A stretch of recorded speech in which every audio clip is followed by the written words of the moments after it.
minutes after 10 is the time. Of all the things that I wish I could do, I was thinking about this the other day. Putting together a Spotify playlist of my favourite house tunes, CHOONS. If you know, you know. Of all the things I wish I could do, I wish I'd been able to DJ. I've been lucky enough to meet some of my heroes over the years, Graham Park, Dave Haslam and others, and I wish I'd been able to DJ. And I sometimes think that the skills you need to DJ are the same skills you need to sort of hit your junctions and your jingles on time on the radio. It's about having an internal sense of rhythm. And thank you to everybody who noticed that I just made a complete pig's ear of this morning's attempt to sort of straddle the sound effects towards the end of the little 60-second talk-up that I get at the end of Nick and, of course, today Tom's programme. But I don't think anyone's put it better than Javier, who writes, "I love you, but do you want to try that intro again, James?" And then adds, "I'm glad you weren't in charge of the Artemis launch." Which is, I think, a nice place to put the bar, the banter bar, early doors this morning. If you can be funnier than Javier in the course of today's programme, then you run a very real risk of having your contribution read out on the programme. I mean, this is one of those mornings where I think you have to treat the abnormality with a modicum of normality. Do you know what I mean? I think you agree with me now, if you didn't already, that it is incredibly liberating to simply acknowledge and remember that Donald Trump is a deranged liar. Anybody, it was a message last week, wasn't it? Was it last week, the fellow who texted in to say, I don't know why you talk about people you don't know. And the idea that anybody is unaware of what Donald Trump is doing in Iran is of absolutely epic importance to everybody in this country, I think has now disappeared. Some of the stranger messages of 2026 probably suggesting that, he lives rent-free in your head. I can't. I mean, it's a bit like questioning why you're talking about an enormous rock that is being tossed into the pond that you live in. With the subsequent ripple effect. And by rock, I mean something the size of Gibraltar. It's going to capsize your boat. If you live on the water, you're likely to drown. I mean, the idea that you wouldn't be talking about this stuff, I think, has now been consigned to Idiot's Corner forever. In fact, a one-way ticket. No reprieves, no releases. But there are still mornings where you have to park the deranged liar lens. Everything is easier when you remember what he is, and you don't have to treat everything he says in the way that you would any other president who wasn't a deranged liar. But there comes to points. Points come in this madness, in this continuing and unfolding madness. Points come where you have to treat it as if he is a normal US president. There are some... So, I mean, Simon Marks, to be honest with you, made me realise this yesterday. Not for the first time. Simon made me realise with his very calm and clear commentary, and Simon will be presenting Tom Swarbrick's show today. It's the Easter weekend and then Holy Week, which means that there's all sorts of... it's Easter, the end of Holy Week, the Easter weekend, and then... next week, I'm off next week as well, which means World War III will probably start. If you're a regular listener to this programme, the coincidence of my annual leave with moments of absolutely epic importance isn't funny anymore, is it? I came back once. I actually came back when I had a day off booked after Dominic Cummings spouted all his lies about Barnard Castle. I rang up the boss and said, I know. Well, I hadn't gone anywhere, had I? Because we were all in lockdown. I was in Chiswick. I rang out the boss and said, "Can I come on tomorrow? I really need to talk about that." Oh, yeah, thank goodness you asked. I was worried about phoning you. I didn't think you'd welcome me interrupting your holidays. It's not exactly a holiday, is it? So anyhow, I am away next week and I am nowhere near the studio. I'm not going to tell you where I am because, frankly, I've had a look at the weather forecast and I don't want you to laugh at me. But I am nowhere near the studio and I may actually be, well, not to give too much away, I may be quite difficult to get hold of. So... I look at next week's events and I find myself wondering how bad can it get? And then I look at yesterday's events and I need to remind myself that sometimes you have to take him seriously. The reason I mentioned Simon Marks is because he was sitting in that chair yesterday, the chair I just pointed at on the radio, which of course you can't see. He was sitting in that chair yesterday and he spooked me. He scared me, possibly. He treated Donald Trump's comments about NATO with great plausibility, whereas I had been looking at them only through the lens of him being a deranged liar. Donald Trump, not Simon Marks. Simon, for the record, is neither deranged nor a liar. And do listen to him from 4 o'clock today on LBC, if you haven't heard him in the presenter's chair before. I just pointed at another chair that you can't see, the one I'm currently sitting in. And if Simon does that, a commentator for whom I have the utmost respect and regard, if Simon does that, it changes how I think. There aren't many people in that category, but it makes me question the position that I've adopted, which is, oh, here we go, don't worry, it's just trumping.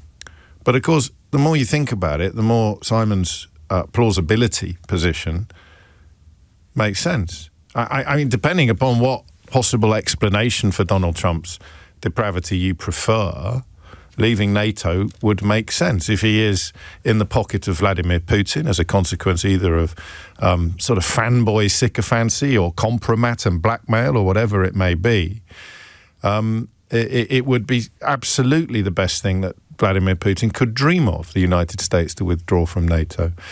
If it is everything he does is simply to distract attention from the Epstein files, it would work. It would be a brilliant way to distract attention from the Epstein files. If he is, and reason for this is probably Putin shaped, but it might be something else, the white Christian nationalists who are so terrified of brown faces in Europe that they want to sort of usher in a fourth Reich of white supremacism, then leaving NATO and imperiling Europe and creating a space in which racist strongmen might thrive. I don't know, I'm just thinking out loud, but it's another reason why Donald Trump pulling the United States out of NATO might actually happen, might actually be plausible. Oh, by the way, if you think that I'm exaggerating about white Christian nationalists and the stranglehold they hold on Donald Trump and just how mad they all are, have a little listen to what happened in the Oval Office yesterday. Is you are here because of God and because of you.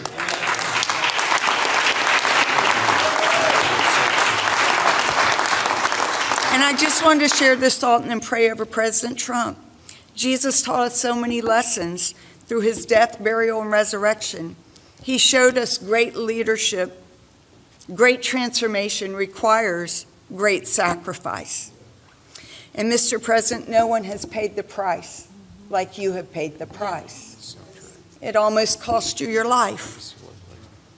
You were betrayed and arrested and falsely accused.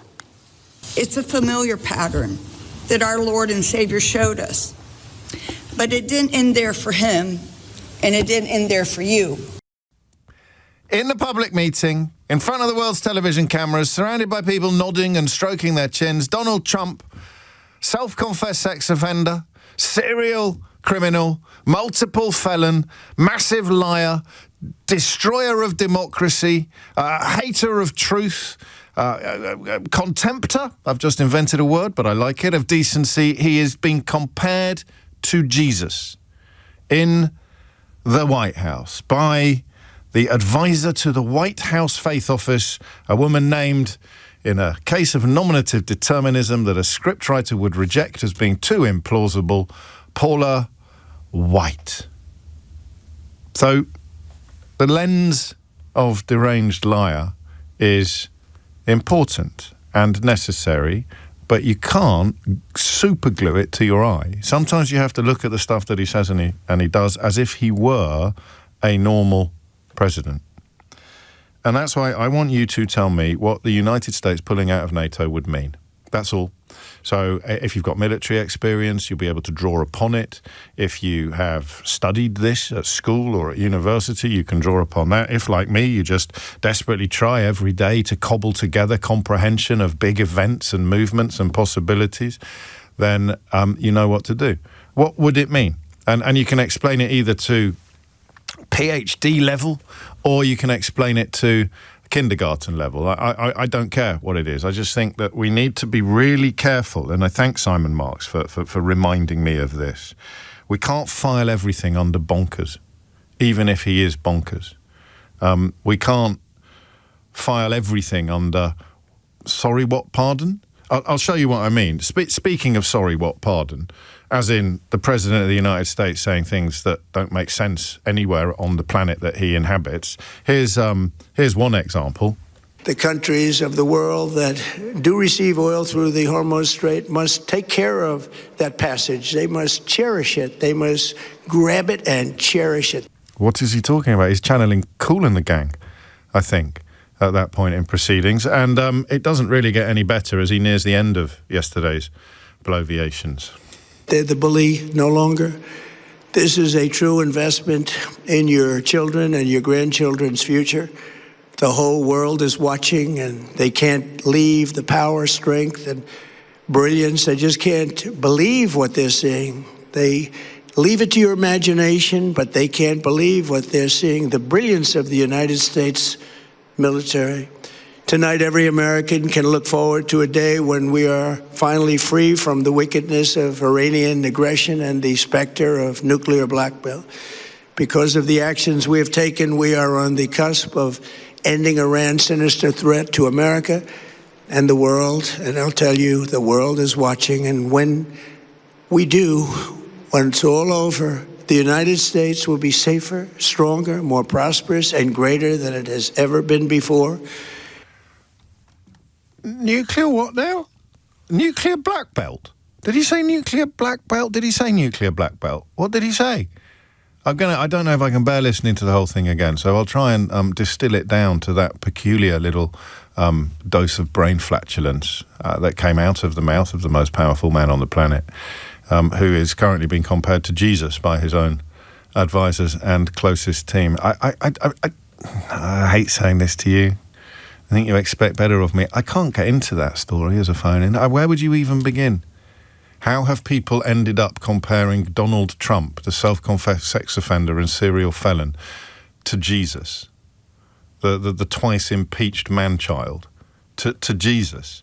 My Christianity is, like most people's, very fluid. It comes and goes. Sometimes it disappears completely. Sometimes it feels of great and profound importance to me. But nothing makes me feel more protective of my Christianity or of Jesus, if you forgive me for sounding a little bit happy-clappy, than when people malign him and misuse him and his legacy in such a hideous way. Jesus was ultimately a sort of pacifist hippie, and to hear him being cited in comparison to a man who is, a hideous and monstrous sociopathic, at the moment, a man responsible for the deaths of thousands of people.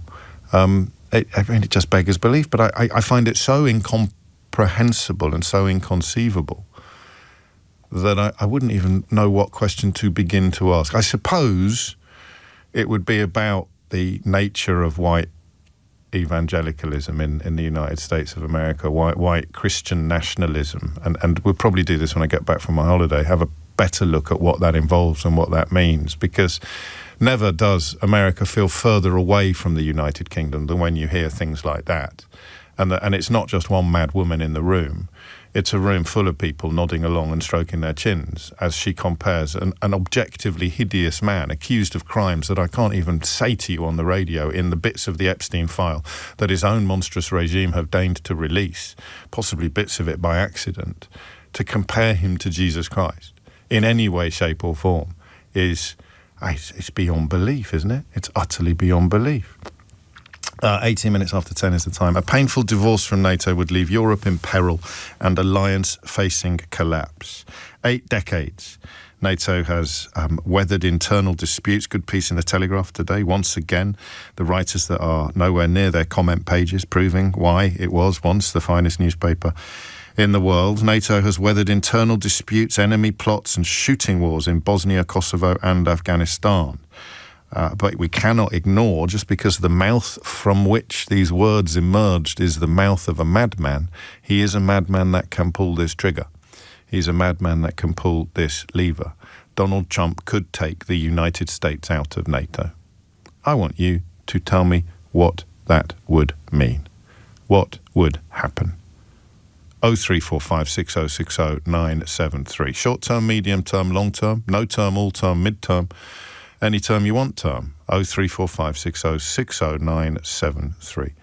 If Donald Trump took the United States out of NATO, what would happen? possible starting points on this would be service that you have undertaken alongside fellow NATO personnel, the jobs that you did in Bosnia or Kosovo or Afghanistan, the experiences that led you to understand and appreciate the importance of NATO, the role of NATO. Go back to the history books, why it was founded. There's little echoes here of the European Union, isn't there? And remember, we are a country stupid enough to withdraw from the European Union, another institution both conceived and created to minimise the likelihood of war, in our case in continental Europe, in NATO's case anywhere sort of adjacent to or relevant to the North Atlantic. That's what they're both for, in part, is for peace, to protect populations from leaders who would lead them into wars against each other. We pulled out of one of them, so Donald Trump could easily pull out of another one, I think. But I want to know what it would mean. I want to know what you understand or fear about the latest threat from Donald Trump. And if you hit the numbers now, you will get through. 0345 6060 973.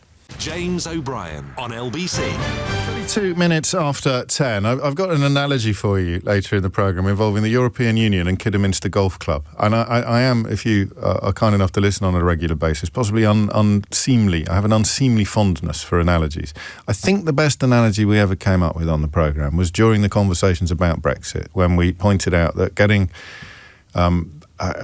the European Union out of Britain or getting Britain out of the European Union, I can't remember which way round it was, would be like trying to get the eggs out of a baked cake. And I think of that this morning as I contemplate Donald Trump threatening to take the United States out of NATO. Immediately you think of the joint US-UK bases on our own soil, the Fairfords, the Mildenhalls. What would that mean? How much of our alliances with the United States of America are a consequence of our NATO membership as opposed to specific and bespoke dual arrangements? I do not know. What would have happened in Kosovo or Afghanistan or indeed Bosnia if NATO hadn't existed in its current form, if the United States hadn't been part of NATO? I don't know the answer to these questions. I don't know how worried we should be. But I do know that we should be worried when Donald Trump says it, because if we've learned anything from the madness of his first term and the, unparalleled, unconscionable madness of his second term, there is no taboo that he will not break. There is no barrel that he will not scrape beneath. There is no depth that he will leave unplumbed. There is no catastrophe, no aberration, no hideous action that he will not contemplate and commit. So we have to talk about it. And I don't know enough, which is why I'm asking you to tell me. David is in Uxbridge. David, what would you like to say? Hi. Well, I don't want America to withdraw from NATO, and I don't want NATO to dissolve or anything like that. However, I've been checking it, and I thought I'd make sure, and there are 100,000 US troops stationed in Europe. Yeah.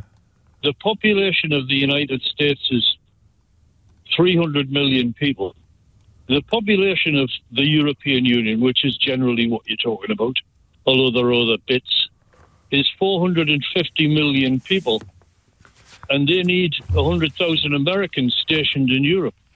And if I was looking at it from an American point of view, I'd be saying, why? Why can't you defend your own country?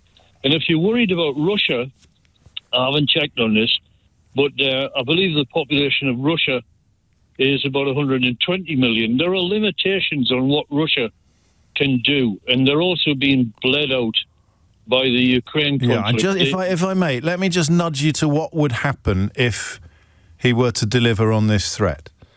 Well, that would be bad. That would not be good, and I'm not saying do that. I've been uncharacteristically modest this morning, David, but I kind of got as far as it would be bad. Do we know any more? Do we have any other insights apart from counting? I have no idea, but no. I really do. I actually want them to withdraw these 100,000 troops, and the reason is, I believe that he's actually infantilizing the Europeans. Yeah. So they don't have to pick up their own sword and fight for Well, I mean, it is not very good. It's an alliance, isn't it? And I mean, the United States of America has historically chosen to assume a very dominant role, a role of leadership. Yeah. Largely, well, I think they should stop doing that. Largely because of the Iron Curtain and the sense that Russia's ambitions or the Soviet Union's ambitions extended far beyond the territory that they then occupied. That's probably as true today as it was during the... No, I don't believe that's the case. You're aware of Ukraine. Russia is losing to... I mean, it's mostly men who fight, and they've lost so many... They're not going to have a population left, and they have a problem. It's never stopped them in the past. Breeding. It's never stopped them in the past. It's going to... Well, their technique in the past... So you feel Europe is more safe now than it was 30 years ago? Yeah, absolutely, because basically you've killed them all. That's just bonkers, isn't it? There's literally a war in Ukraine. Yeah, they've thrown themselves on the swords of... Okay. They've just bled out their own nation. Right, you are. Thank you, David. It's a view, isn't it? And I've just realised, and this is a credit to my producer, that I have in front of me. I don't know if you were listening earlier this week. I've got to stop mocking her. Or at least I've got to start doing it in private. So my producer, Eleanor... in response to a request for the Chilcot checklist to be laminated, which was made slightly in jest because I never get anything that I ask for on this programme, as you know, largely because I'm not Emily Maitlis, who gets things that she's asked for before she's finished asking for them. It's absolutely incredible to watch. I saw her the other day and she sat back in her chair and she went, "Oh, do you know what?" And someone handed her a cup of tea and a penguin chocolate biscuit. It was incredible to see. She went, "Thank you very much. That's exactly what I was just about to ask for." So I asked for a laminated copy of the Chilcot checklist, which it remains something that I think we might be the only programme in the United Kingdom to have referenced. Correct me if I'm wrong. You probably listen and watch more than I do. But I don't think anyone else has bothered to point out that this flipping thing is the consequence of tens of millions of dollars and several years of inquiry into how we as a nation managed to get Iraq so horribly wrong. And Chilcot put together an incredibly, I think it was 7 volumes or 10 volumes in 7 years. I could have got that the wrong way around. 6, 7. And he put together an incredible distillation, and they distilled it down to 10 points on a checklist, which Keir Starmer has obviously been reading, and I've obviously been reading to you. I don't know if anybody else in the United Kingdom has been reading this. But the point is not that we should be reading it more, but that Eleanor laminated it. And I don't know if you're listening earlier this week when I expressed some confusion at the other things she decided to laminate after discovering the lamination machine down in the basement of Global Towers. But she also decided to laminate... You might want to watch this back later on YouTube, because then you can see it in glorious Technicolor. She also elected to laminate a world map. I've no idea why. I don't want to mock her too much, as you're about to discover, because it may turn out next time I'm on air that this is the most useful thing I could possibly have in front of me. So I have a laminated, and you can tell it's laminated even if you're not watching because of the sound effects. I have a laminated world map in front of me, and for reasons I'm even more confused by, I have a specific magnified laminated map of Africa. Why did you get me a laminated map of Africa? I don't think I've ever done a phone-in that was specific to Africa. Maybe that's what you're pointing out, and it's a flaw. There it is. There is the map of Africa. There is the map of the world, neither of which I have any reason to require or need. Here is the Chilcot checklist. What do you think the fourth thing that I've got in front of me that's laminated is? You're not going to believe this. I've got no idea why you did this. It was long before Donald Trump said that he was toying with the idea of leaving NATO, but I have in my hand, I sound like Neville Chamberlain now, I have in my hand a laminated alphabetical list of all NATO member countries. In many ways, this is what I envisioned and dreamt of when I introduced the prospect of laminating stuff into my programme. I thought, wouldn't it be amazing if, because I doodle on things and I throw them in the bin by accident and then I have to fish them out after the show, stuff that I might have need of on a regular basis. I thought the Chilcot checklist would be great. I want to do a list of slogans that idiots use to disguise their own ignorance, like Brexit means Brexit or Trump derangement syndrome. But I lost that. We forgot. I don't know if we're ever going to laminate that.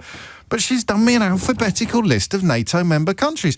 And when David said then, a moment ago, something about NATO, I found myself thinking, I wonder, have I got a list of what? And then a little voice in the back of my head went, yes. It was in the back of my head, wasn't it? It wasn't you in my headphones. It was a little voice in the back of my head where he's got a laminated list of NATO countries. I'll run through it after the very latest headlines with Dominic Ellis. James O'Brien on LBC.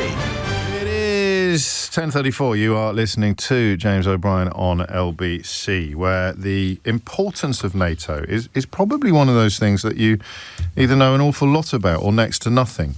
People like me know that it's important, but would struggle to explain why.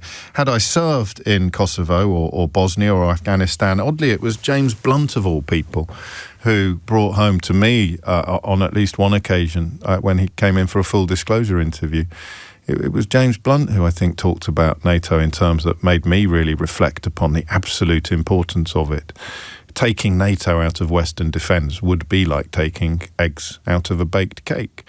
But what would taking the United States out of NATO mean? And I'd really like you, if you can, to just draw upon your own military experience or your own military knowledge to address perhaps the short and medium term. In the long term, I don't think it would be the end of the world as we know it, not least because we have learned, if anything, in recent years, that the United States of America is vulnerable to derangement. It is vulnerable to, we probably are as well. I don't know whether our unwritten constitution would stand up any better to the madness of a sort of Trump tribute act in Downing Street. I hope it would, but I'm not supremely confident about it by any stretch of the imagination. But I don't think any of the founding fathers thought that their constitution would be so vulnerable to a deranged liar who, once he gets in, I mean, it's all very well telling me about the constitutional safeguards that would prevent Trump from doing what we're talking about today and what he's threatened to do, but you haven't been paying attention. He doesn't care about things like that. The notion that he will engineer elections or abandon them entirely is no longer fanciful. But therefore, in the long term, the idea of not being so beholden on them is probably a good thing.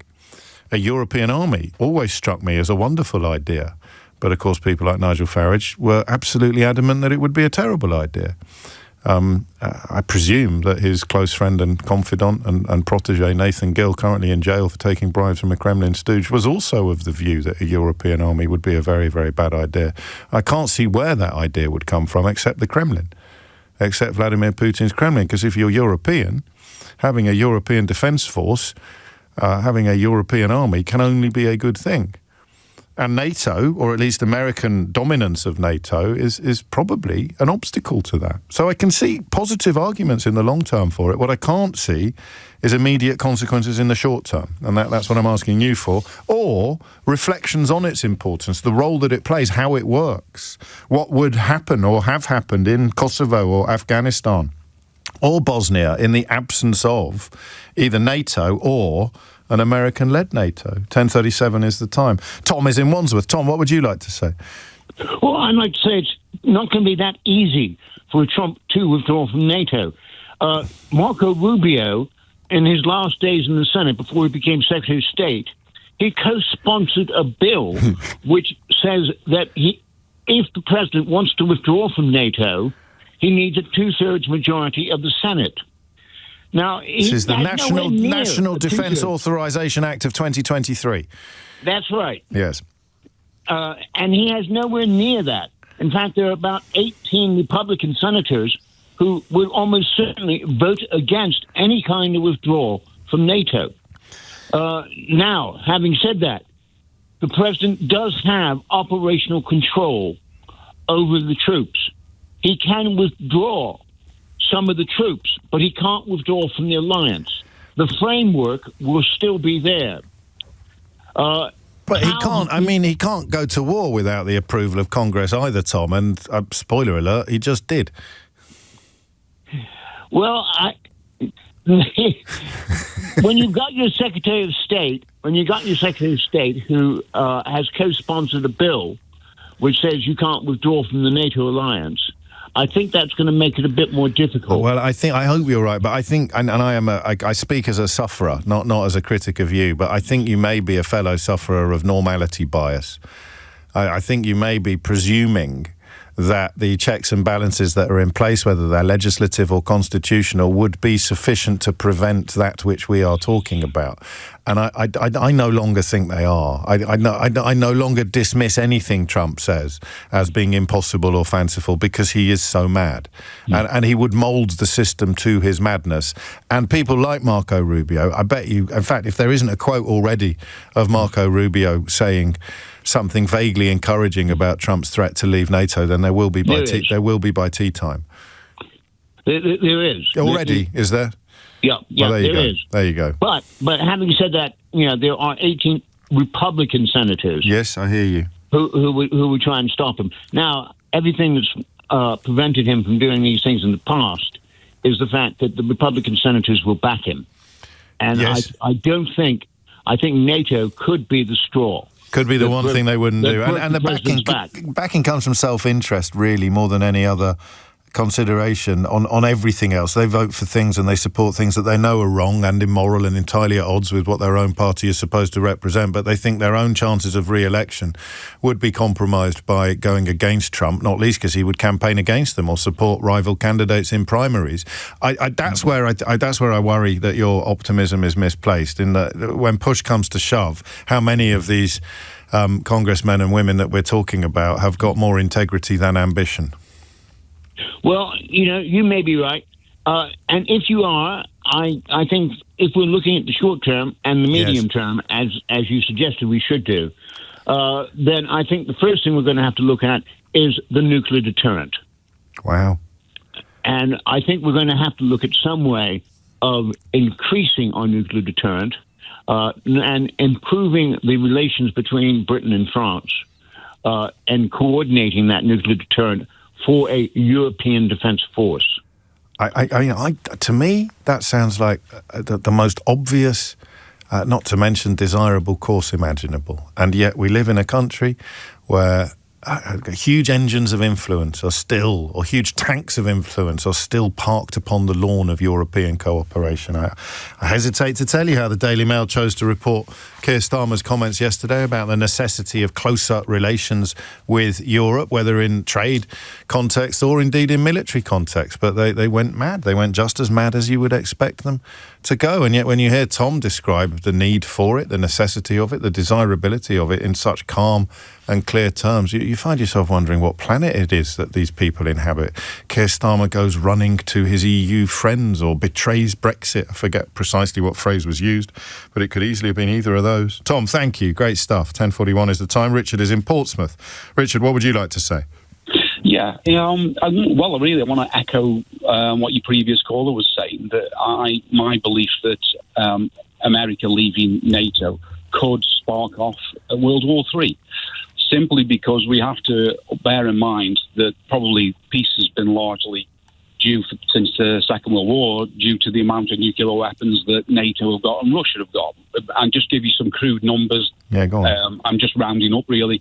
Russia have got 5,000 nuclear weapons and NATO have got 4,500, of which largely belong to America. Yeah. I think between UK and France, there is about 600 nuclear weapons. So if you go 5,000 nuclear weapons versus 600, you are giving, America will be giving Russia, carving it in stone to Russia that you have a free hand in Europe, which is something that Putin has been looking for since the 90s. So I push back against this, partly authentically and partly through probably a sort of form of fear, and say that aren't we getting a bit ahead of ourselves? Because all of this is contingent upon the belief that Putin would use nuclear weapons. I mean, the ownership is the deterrent, and the numbers are pertinent, but not the beginning and the end of the conversation.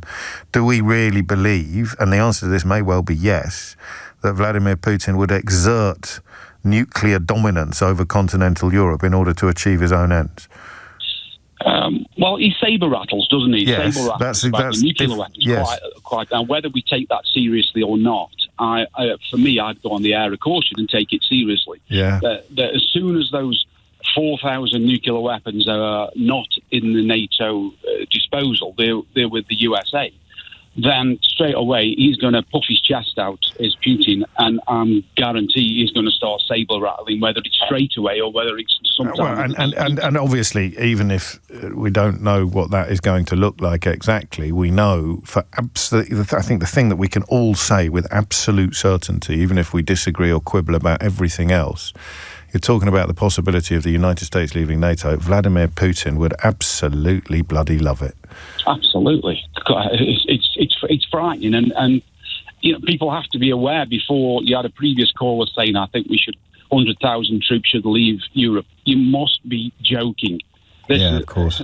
I thought I was politely dismissive of David in Uxbridge. I hope I wasn't condescending, but I do think it was a fairly ridiculous suggestion. Tell us why. Well, for those reasons, that once the USA fell into Vladimir Putin's hands, this is what he's been looking for. And if our President Trump is a Russian asset, which is largely said around the media, then he's fulfilled his mission, hasn't he? Mission accomplished. That's what we wanted to do, and that's what you have done. Yes, I mean, again, it's a bit like the Epstein files, isn't it? The Putin connection, in that it feels too gross, actually, in every sense of the word. It feels too gross to be true. But that's what I was talking to Tom about. That's normality bias or normalcy bias. You sort of think, no, hang on a minute. This isn't a banana republic. This isn't North Korea. This isn't some completely corrupt autocracy. This is the West. This is the United States of America. Well, we wouldn't possibly be in a situation where massive geopolitical decisions, which will have ramifications and implications for generations to come, are being taken because a man is worried about past crimes emerging in the Epstein files, potentially, allegedly, reportedly, or because the leader of Russia has got material, has got leverage, is blackmailing the leader of the United States of America.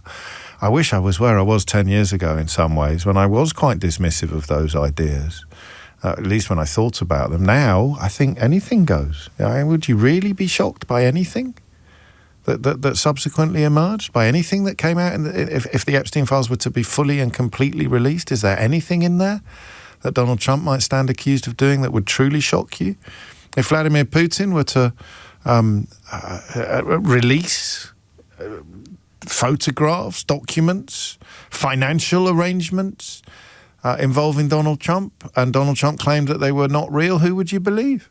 We've already reached the point where the leader of the murderous theocracy in Iran, the leaders plural of the murderous theocracy in Iran, can contradict directly the leader of the United States. It happened again yesterday. He said they'd asked for a peace deal. They said they hadn't. You probably believe them, right? That's a murderous theocracy right there that has a greater claim to the moral high ground in the minds of many Americans, let alone others, than the leader of the murderous, than the leader of the United States of America.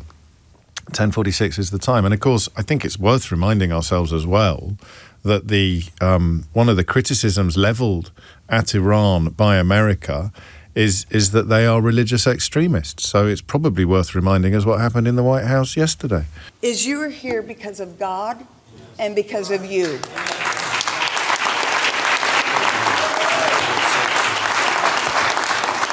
And I just wanted to share this thought and pray over President Trump. Jesus taught us so many lessons through his death, burial, and resurrection. He showed us great leadership. Great transformation requires great sacrifice. And Mr. President, no one has paid the price like you have paid the price. It almost cost you your life.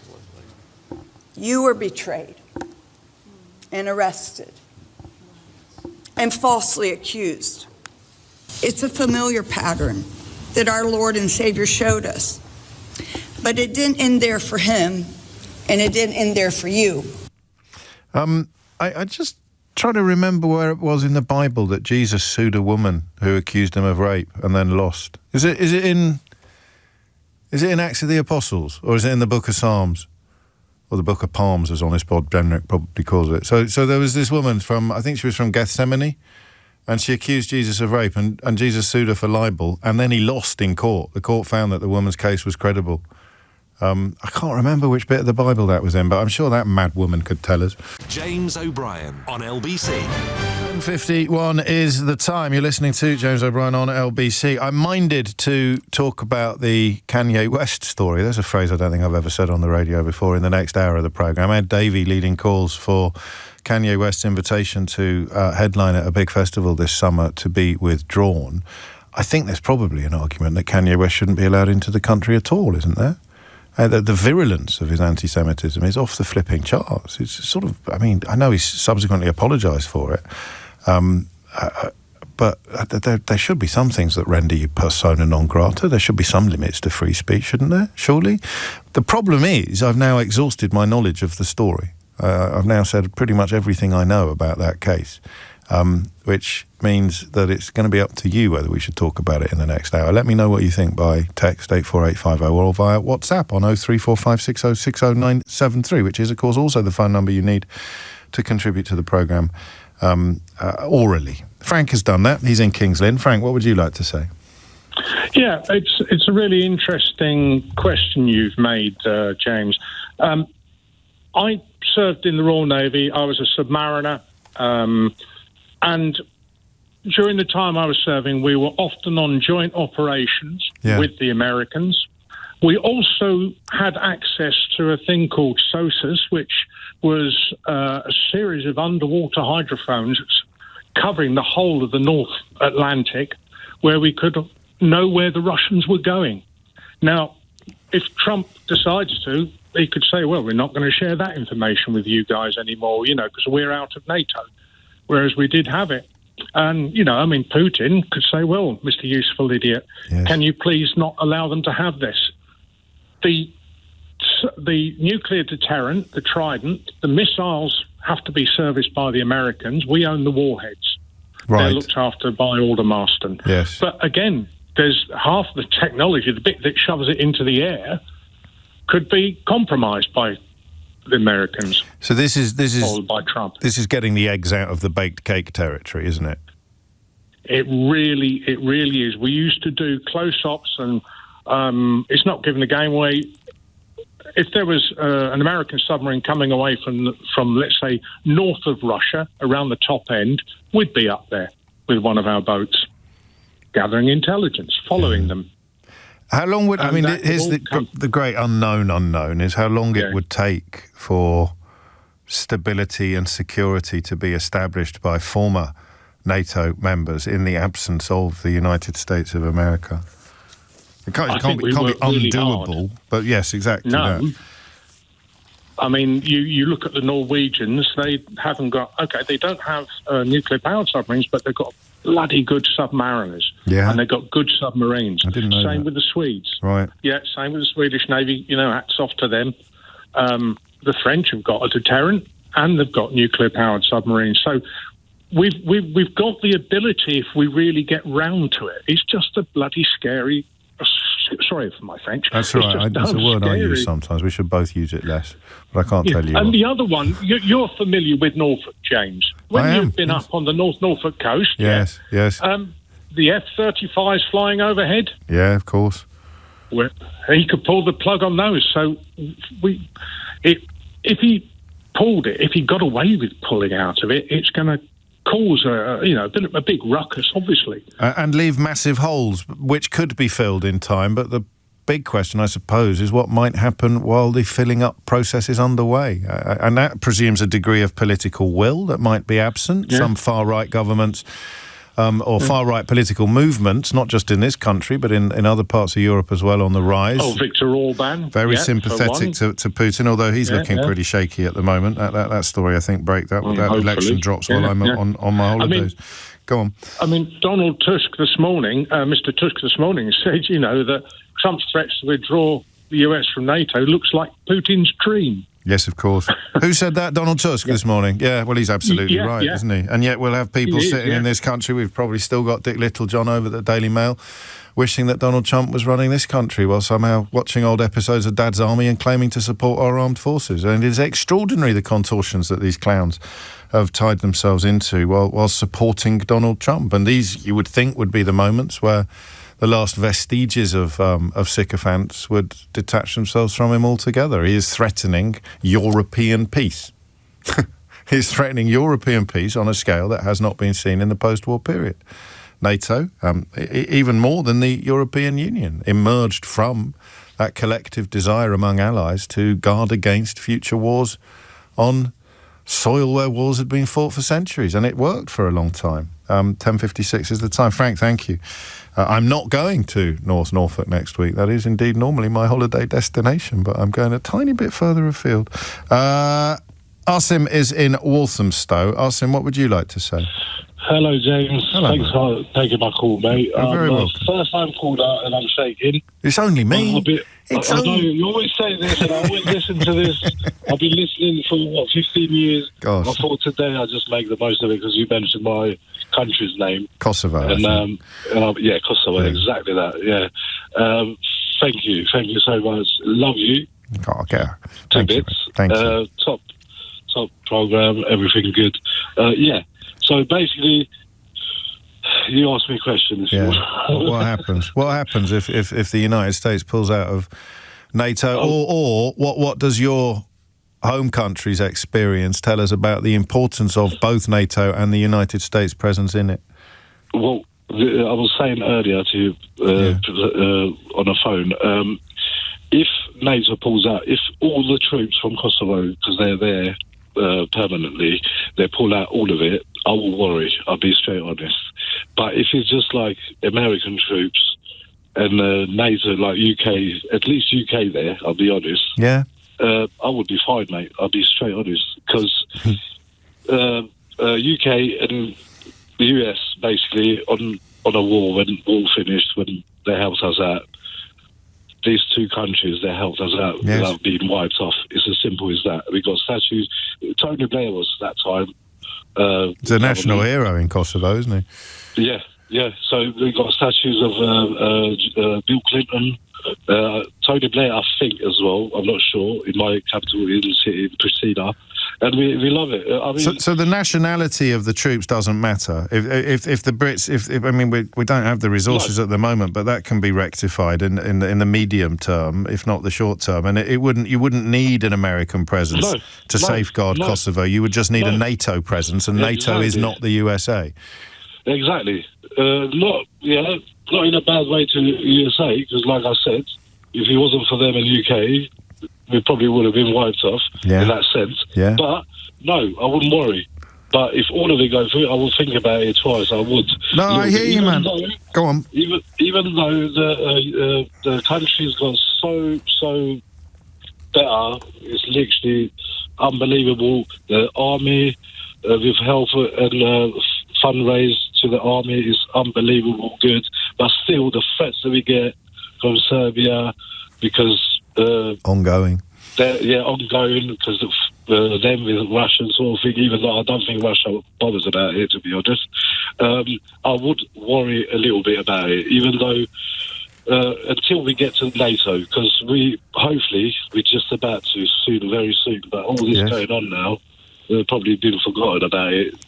But I think we're doing well, especially the government we've got now is unbelievable. It's just so good. Yes, I heard that from another friend, actually. My mate Tony was filling me in on the state of play in Kosovo at the moment, and it just reminds us of something we are often insulated from in the United Kingdom, which is the perilous nature of European peace and European security, not just in the Balkans, of course, but as you head north as well to the countries that are nearer to Russia, which is why I imagine, and I don't know for sure, but I imagine that's why Norway and Sweden have such strong submariner strength that the caller before that, was it Frank down in King's Lynn was telling us about, up in King's Lynn was telling us about. And there it is. I mean, there is no reason why holes left by the United States of America couldn't be filled, but there is also no reason why Donald Trump should create those holes, except, of course, that Vladimir Putin will love it. James O'Brien on LBC. It's 4 minutes after 11, and you are listening to James O'Brien on LBC. The depth of Kanye West's anti-Semitism is absolutely irrefutable. The horror, the virulence of it. I'm going to use the word explanation. You might prefer the word excuse given for it, is that 25 years ago he was in a car accident that caused injury to the right frontal lobe of his brain. And as a consequence of that, we'll look a little further into his letter of apology in a few moments' time. But that is the claim or explanation or excuse that he has given, blaming bipolar disorder for his, quotes, poor judgment and reckless behaviour. It is with regard to the anti-Semitism, and it was a full-page advert that he took out in newspapers addressed, quotes, to those I've heard. But this includes not just making profoundly offensive statements, but selling T-shirts bearing swastikas. And as you've heard, recording a song entitled Hail Hitler. Do you know, I've been thinking quite a lot lately about how sad it is that condemning anti-Semitism, if you also condemn genocide in Gaza, has become almost impossible in the public space in this country. By the public space, I mean, I suppose, traditional media. It shouldn't be that way. It really shouldn't be that way. I said from the very beginning of the war in Gaza that we need to be very careful to remember that death is death and humanity is humanity. And if you don't feel sadder or more outraged by the murder of an Israeli person or a Jewish person during the October the 7th attacks than you do by the killing of Palestinian children, the murder of Palestinian children, in the genocidal campaign that Benjamin Netanyahu has waged in Gaza, then you need to give your head a wobble. And yet, I mean, my worst fears have come true. It has become almost impossible to condemn anti-Semitism and to condemn genocide in Gaza. Because, of course, if you condemn genocide in Gaza, then people will call you anti-Semitic, which is a tragedy. And particularly a tragedy for Jewish people, because entire generations are now being raised in an environment where they are not allowed to, or at least they feel like they're not allowed to, condemn the genocide in Gaza without being called anti-Semitic. And therefore, what do you do on a day when anti-Semitism demands condemnation and demands the strongest of responses? I despise anti-Semitism, and I despise what Benjamin Netanyahu has done in Gaza and what he is now doing in Lebanon. And I think that's a position held by the massive majority of people in this country, and yet nobody speaks for them. It's absolutely extraordinary that is a position you will struggle to find being given a proper platform anywhere in the UK media.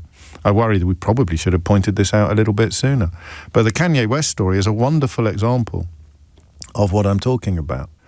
It is absolutely beholden upon all of us to condemn what he has said and done in the strongest of terms. But of course, many of us who will do so will be accused of anti-Semitism when they condemn what Benjamin Netanyahu has done in Gaza. And that, of course, creates a space that people like Kanye West can thrive in. It creates confusion in the minds of many people who are watching and observing about what anti-Semitism actually is. Kanye West sold T-shirts with swastikas on them and recorded a song called Hail Hitler. And the words that are used to describe him are now, in this country, the same words that are used to describe people condemning genocide in Gaza.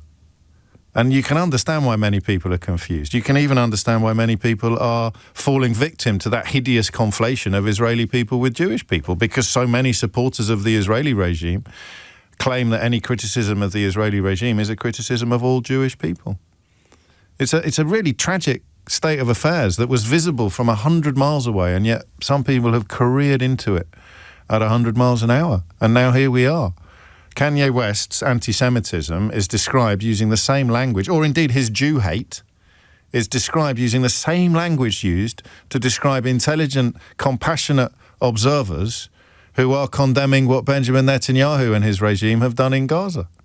People listening to this program, I don't really get the messages so much anymore because we haven't talked about it in the way that we did do in the early days of the attacks on Gaza. Not that there's much of Gaza left now in any conceivable sense. And of course, the Israeli Defense Minister, Israel Katz, has explained this week that he's doing in Lebanon what they did in Gaza. And yet to condemn it is to expose yourself to accusations that this morning have been levelled at Kanye West, a man who sells swastika T-shirts and records a song called Hail Hitler. I just think that's important context.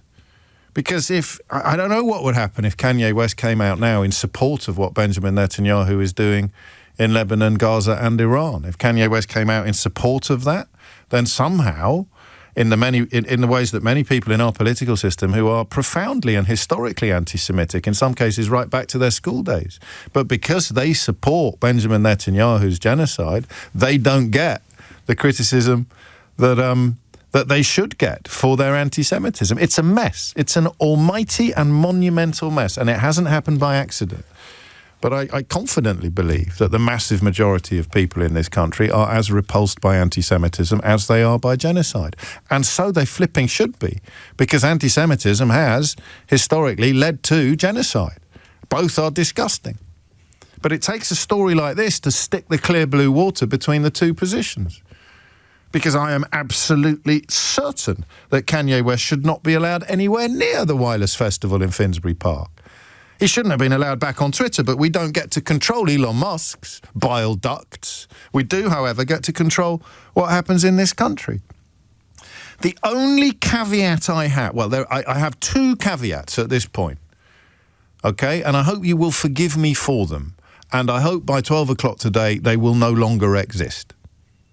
Because you will have firmed up my own convictions. The first is, I cannot lie, this is not a story that I followed with enormous attention, because he is not, and I know an awful lot of people think he's one of the most significant musicians of the last 50 years. It's never really landed with me. Okay? I don't know why. I like hip-hop. And I like rap, and I like music, and I like all of those things, but it must probably be my age, and it kind of passed me by. You're more likely to find me listening to A Tribe Called Quest than you are to Kanye West. That's a little bit of rhyming for you there, kids. And the second bit is, I think that mental health is actually an explanation for appalling behaviour in many cases. But I don't know enough about bipolar disorder, I don't know enough about brain injury, and I don't know enough about Kanye West to conclude that in this case his explanation or his excuse was valid. I will tell you how I feel at 12 minutes past 11 this morning. I think it's pathetic, frankly, and almost certainly a profound insult to people with bipolar disorder who haven't sold a Nazi T-shirt in their life or ever dreamt of recording a song entitled Hail Hitler. To claim that you end up doing these things as a consequence of bipolar disorder seems to me to be both pathetic and untrue, but I do not know. I'm exercising my freedom of speech in expressing an opinion that may turn out to be offensive. If it is entirely plausible and indeed probable that bipolar disorder would prompt poor judgment and reckless behaviour, as he described it, on a scale that saw him compelled to take out a full-page advert saying, "I am not a Nazi," or an anti-Semite, because he'd provided incredible amounts of evidence that he was both of those things, then I will have caused a little bit of unnecessary offence by stating I don't believe bipolar can be a satisfactory or an adequate excuse or explanation for the kind of conduct that he has indulged in. The reason I mention my own ignorance is because you may know more about the claim, for example, that he used a swastika because it was the most destructive symbol he could find. His claim that he lost touch with reality. There is other evidence of that. But you don't release a song called Hail Hitler by accident. You don't get onto your computers and start sampling speeches given by Hitler by accident. You don't praise the Nazi leader by accident. You don't end up being played by people like Andrew Tate and Nick Fuentes, who filmed themselves or were filmed making Nazi salutes to the song as it played in a Miami Beach nightclub by accident. He also went in for some Holocaust denial. You don't do that by accident, but do you do it if you've got bipolar disorder? I'm not making, I don't think, a ludicrous connection here. But there was a horrible story last week about Parkinson's disease medication. I don't know if you saw it, but Parkinson's disease medication was turning men who had lived fruitful, productive and peaceable lives into sex maniacs who would spend their mortgage payments on gambling. It's the medication that did it to them. So the idea that your brain chemistry cannot be interfered with to such a degree that you do things you would find absolutely unthinkable. Just think about dementia, if you must, if you want. I don't know if these are helpful parallels, but it is clearly the case. It is clearly the case that our brains can be affected in ways that make us do things we should not be held responsible for. Our legal system recognises that. Very clearly, our legal system recognises that you can do things that your mental health, your brain chemistry renders you not responsible for. But I don't buy it here. I don't buy it on this occasion until you tell me why I should. He apologised to the Jewish community in 2023. And then in February 2025, he started selling swastika T-shirts online so that Shopify took down his web store. Some of the other comments that he's made, I'm not reluctant to share with you, but I'll focus instead upon what two British politicians have said this morning. The London Mayor Sadiq Khan has spoken out about the recently announced performance at the 2026 Wireless Festival in London. We are clear, he said, that the past comments and actions of this artist are offensive and wrong and are simply not reflective of London's values. This was a decision taken by the festival organisers and not one that City Hall is involved in. We are clear that the past comments and actions of this artist are offensive and wrong and are simply not reflective of London's values. That's pretty comprehensive, right? Davy's gone a little further this morning, I think, demanding that the invitation be withdrawn. And I can't currently see any arguments against this. And I don't want you to be frightened out of making those arguments, just as many people have been frightened out of condemning the genocide in Gaza. If you want to defend Kanye West on the ground of his brain injury, that would not make you anti-Semitic. If you want to defend him on the grounds that you think he's right, then F off, all right, and listen to something else. These distinctions are crucial. They've never been clearer than they are in the current context. You have to be free to condemn anti-Semitism and to condemn the actions of the Israeli government. And it's only taken this story for me to realise just how bent and boiled that simple principle has become. Very deliberately it's been done by defenders of genocide, by defenders of Netanyahu, levelling accusations of anti-Semitism against people who are disgusted by anti-Semitism, utterly disgusted by it. And you need a little reminder of what the real McCoy looks like, and here's Kanye West providing it for you. So, with the possible caveat of brain injury, but in my view, deeply improbable, should this man be banned from performing in London in July. Have a listen to what the leader of the Liberal Democrats, Ed Davey, has said, and he is a man who I think speaks with sincerity and with consideration almost all the time. It's worth marking his words. This is a person who wrote a song saying Heil Hitler, praising Adolf Hitler. I can't think of anything more anti-Semitic.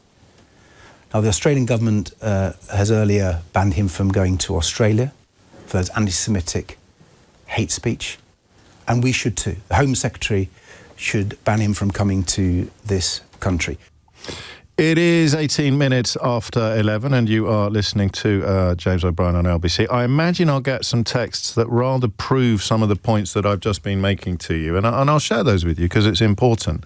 I can see one already, but I've got a break to get to. The question I've got for you, very simply, knowing what you know, and it's possible, if not likely, that you know more about these cases or this case than I do. Should Kanye West be allowed to perform in London in July? 0345 6060 973. James O'Brien on LBC. 20 minutes after 11 is the time. It's a bit of a different road for us to go down, but it is actually a British political story, because British political figures are calling for the artist Kanye West to be banned from a performance at the Wireless Festival in London in July of this year. And Kanye West's history of anti-Semitism is both hideous and incredibly well documented. He has apologised, but after his last apology to the Jewish community, he went on to sell swastika T-shirts. I'm going to read you with a trigger warning, because this is profoundly offensive. One of the things he wrote, this was in October of 2022, going DEFCON 3 on Jewish people, and for those last two words he deployed capital letters. You guys have toyed with me and tried to blackball anyone who ever opposes your agenda. He then posted a screenshot of a conversation with the rapper Diddy, formerly known as P. Diddy, in which West wrote, "I'm a use," which means I'm going to use you as an example to show the Jewish people that told you to call me that no one can threaten or influence me. Adidas cut ties with him.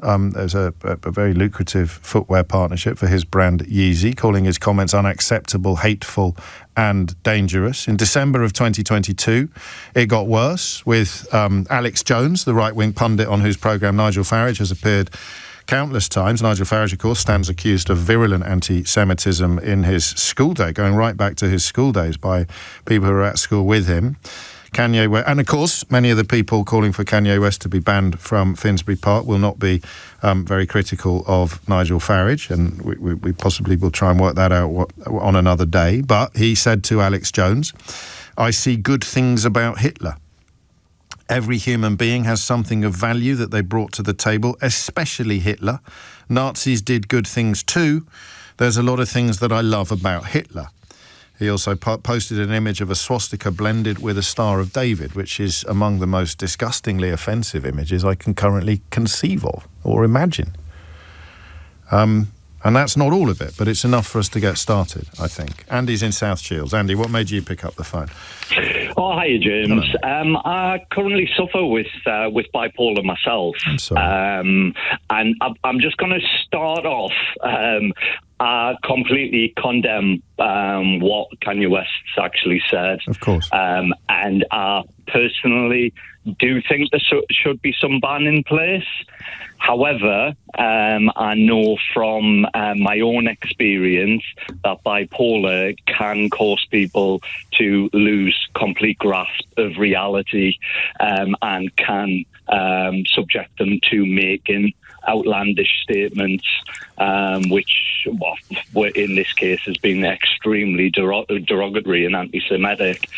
And we have no way of knowing. I mean, if he is telling the unvarnished truth, then obviously the people that platformed him, most obviously Alex Jones, and indeed the people that put him back on Twitter should be held to the highest account. But his conduct could be excusable. And if it could be excusable, why are you convinced that it shouldn't be excused? It's I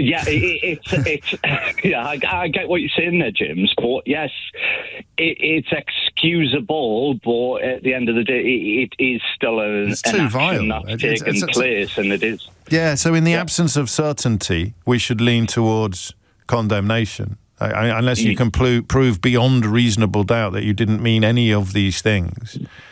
But if any reasonable doubt remains, then sayonara. Yeah. It has to be, really. He's given a platform of a very important status, and his management team, etc., need to make sure that his condition is it's stable at the time. He can't be using platforms like this in an anti-Semitic manner. And being able to get away with it. I mean, there's an old trope here that he shared, I think, with an interview on Fox News with Tucker Carlson, who's also moved into some very dark space recently. If the spaces he was in before weren't dark enough, but I prefer my kids' new Hanukkah from Kwanzaa. At least it will come with some financial engineering, so suggesting that a Jewish holiday would teach them about financial engineering. Producers cut that statement from the broadcast that aired on Fox News. Can I ask, and if you think I'm being inappropriate, then just tell me. Please don't be shy. I mean, have you found yourself saying or doing things that are utterly at odds with who you know yourself to be when you're in the grip of the disorder? Yes, when manic, there are states in which you in particular get ideas of great grandeur. Yes. Whether or not that can be linked with Kanye West, whether or not he's had this this status thing that's put him into a mindset of Adolf Hitler. Some of the stuff that he's posted is and there's so many people around him, as you remind us, that you'd sort of think they can't all have bipolar, can they? They can't all have. I mean, oh no, of course, and also the state of psychosis as well. Can lead you to be in a mindset that certain things are happening when they're not, and then obviously you're reacting to them. I don't know how you would picture psychosis around the statements that he's made. Okay. I'm going to throw you a left field ball now. Go for it. Thanksgiving 2024. No, on Thanksgiving, West used the account to announce his 20. Oh, so Elon Musk put him back on Twitter in October 2022, and we're not sanctioning Elon Musk.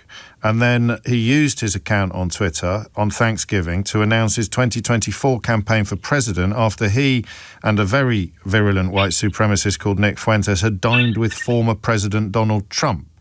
They then went off on the conspiracy circuit together, spewing anti-Semitism on a number of talk shows, including InfoWars, hosted by far-right conspiracy theorist Alex Jones. So how can people call for Kanye West to be banned from Finsbury Park while still being supportive of Donald Trump in whatever adventure he is embarked upon next? Given that Trump didn't consider him persona non grata after much of these vile outbursts had been made. Well, they can't really. He's at the end of the day, it's like Trump should be held accountable as well. But it's I was thinking out loud, really. But it's a rhetorical question, isn't it? Really, and plays into the sort of theme that I outlined at the beginning of the show as well. 28 minutes after 11 is the time. You're listening to James O'Brien on LBC. Annabelle writes, as a bipolar sufferer, good morning, James. As a bipolar sufferer, I find it insulting, it's just like Andy, when the condition is used to mitigate this sort of, quotes, poor judgment, end quotes. Surely there are members of his team who can see how wrong this blatant anti-Semitism is. And this from Catherine is really interesting. My father was bipolar and he became virulently anti-Semitic. We should ban this man, by the way. It's coming up to 11:30. It's a very simple question. Should an artist be banned from performing because of past comments and behaviour, hideous past comments and behaviour for which he has apologised? And my answer is, and it's going to take an awful lot of work to move me from this position, my answer is hell yes.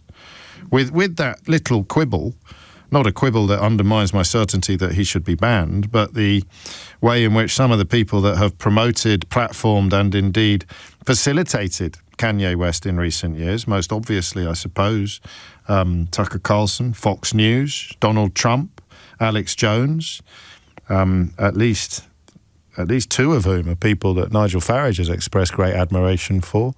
How come they get away scot-free with platforming or indulging this kind of conduct?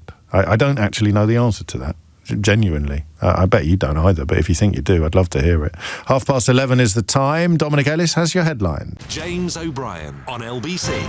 I don't want you to be scared to defend Kanye West's appearance at Finsbury Park just because my opinion is so strong. Doesn't mean that it is by somehow a divine decree you are wrong. I mean, you'd need to have a well thought through position or at least possibly information I'm not currently aware of. But please don't feel that you're being excluded from the conversation, or indeed, if you'd rather text in, then do so. I'm going to read this out because I want to. Hi, James. Considering you said you don't know much on the subject, I think you got it spot on. I could just leave it there, couldn't I? I hope so, Chris. I hope so. Two things can be true at the same time. Yes, mental illness has clearly impaired him, but no, he shouldn't be allowed to perform in London, as this would be rightly seen as more pain for a Jewish community dealing with the pain of anti-Semitism. I'm also against the genocide in Gaza and often wear my Palestinian scarf in solidarity, but I am in no way anti-Semitic. I can't believe people do not point out more that many leading voices against Netanyahu are Jewish themselves, and he's right, but it is part of the process I was describing at the top of the hour. It has been rendered almost impossible in the public space to be repelled by anti-Semitism and by genocide. One of the best examples of that is probably Amos Goldberg, who was the chair, I think still is the chair in Holocaust Studies, the Jonah M. Machova Chair in Holocaust Studies at the Hebrew University in Jerusalem, who went on the record in 2024 on his views. He wrote, "It took me time," he said in an interview with Le Monde in France after writing an article for the online magazine Local Call. He said, "It took me time. October the 7th was a shock, a tragedy, a horrendous attack. It was painful, criminal. It was of a magnitude we never experienced in Israel. Some 850 civilians, 1,200 people in total were killed in one day. Men, women, children, even babies and elderly were taken hostage. Some kibbutzim were completely destroyed and the testimonies started flowing about cruelty, sexual violence, destruction by Hamas. I personally know some people, some of them very close, affected by the attack." He goes on to explain how he didn't have the words to explain the situation or the words to digest it, and he also explains how he came to the conclusion 6 months after the start of the war that followed that Israel was guilty of committing a genocide in Gaza. And I would hope that nobody would dare to accuse the Jonah M. Machova Chair in Holocaust Studies at the Hebrew University of Jerusalem of being anti-Semitic, but maybe they'll come up with a different insult in the hope of silencing him or stopping him from expressing his views. And of course there are many other people in that space, prominent Jewish figures and scholars who are indeed repulsed by the genocide in Gaza. But you must also be repulsed by the anti-Semitism of Kanye West. And it's really easy to hold those two positions. It's just bonkers to me that it has been rendered almost invisible in the public space in this country to be able to condemn genuine anti-Semitism and genuine genocide. Yeah, crazy. But here we are. 11:36 is the time. Back to Kanye West. Martin is in Stevenage. Martin, what would you like to say? Yeah, morning, James. A couple of things, really. I think my belief is that Kanye West should be cancelled all over the joint. Yeah, fair enough. Australia's gone there. You sound a bit Australian. That might just be you might just have. You're not Australian, are you? Oh, born in Whitechapel. Yeah, okay. So no, I don't know why. When you said all over the joint, it sounded a little bit Australian, mate. I don't know. No, but go on then. So Australia have told him to sling his hook as well. There you have it. I think if you're going to use the excuse that you've got a brain injury, you've still got a brain injury. So your thoughts are still going to be, your feelings are still going to be the same. He's apologising because he sees his loss in revenue. Now, I can understand a loss in revenue making you cack yourself out of every orifice, but don't. You can write that one down for next time. But let's be reasonable here. Let's be honest here. The guy feels the same way. He's just seen his potential income plummet, and he's trying to get out of it. Well, he even said, "I can say anti-Semitic things, and Adidas can't drop me," is one of the things he said. Jewish business secrets, Jewish Zionists, Jewish people have owned the black voice, and this is all why he was confident that Adidas would not end its business. I mean, there's so much of it going over such a long period of time. And he told Piers Morgan, who also gave him a 100-minute platform, that he was absolutely not sorry for his anti-Semitic comments. I mean, it's a bit thin, isn't it, to claim Well, there you have it. There you have it. I just got no time for the bloke, but then he's got no time for me, so I don't feel too bad. You say that, Martin. Next time I bump into it, well, it's never going to happen, but he might speak very highly of you. You never know. He is, by all accounts, a musical genius. So 100 years from now, if these genres of music sustain, and I personally believe they absolutely will, it'll be like having a conversation about Wagner or Nietzsche or the anti-Semitism of massive figures in German cultural history and what influence or what relationship that has with their artistic creations. But I don't think anybody would put Albert Speer in the middle of an architecture conference in London in 2026. So why would you put Kanye West on stage in Finsbury Park? Martin, stay safe. Mark's in Bournemouth. Mark, what would you like to say? Hello. First of all, as a musician myself, yes. I would say that he ain't particularly great, but that's just my opinion. Yeah. I'm going to go out on a limb here, mate. Right? Yeah. And don't get cross because I'm only teasing you. Is he considerably more successful than you? Well, why do you think I'm calling you? Well, you never know who's online too. Yeah. But carry on. I mean, I register your opinion, but no, I mean, it's fine. Objectivity would probably not come to your rescue. Carry on. No, that's fine. Right, so first of all, as someone that has their own mental health issues, but not bipolar, okay. I get the fact that we could all potentially say something in the moment. Yeah. So you post something on Twitter, fine, Yeah. okay, you can retract it, you can say sorry. But it's all of the things that he's committed to, whether that's an album track, whether it's the T-shirts that you mentioned, that on reflection, that's not something that you just put out there and then the next day you go, that was a mistake. He's had all of these levels of management and people around him that should also be saying this isn't acceptable. But on top of that, Wireless Festival has to take some responsibility themselves. As somebody that I agree. puts on events myself, Yeah. I have been let go of a job because I refused to do an event with a convicted attempted sexual assault person because it wasn't right.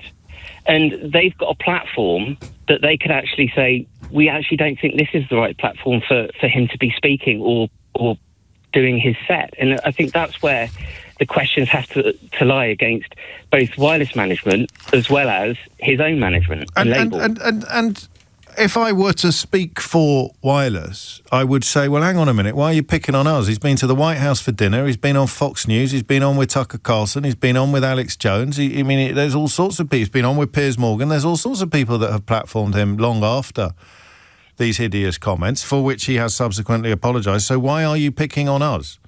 Well, because you have the choice whether to put him on there or not. But so did all those people. Donald Trump had the choice about whether or not to invite him around for tea.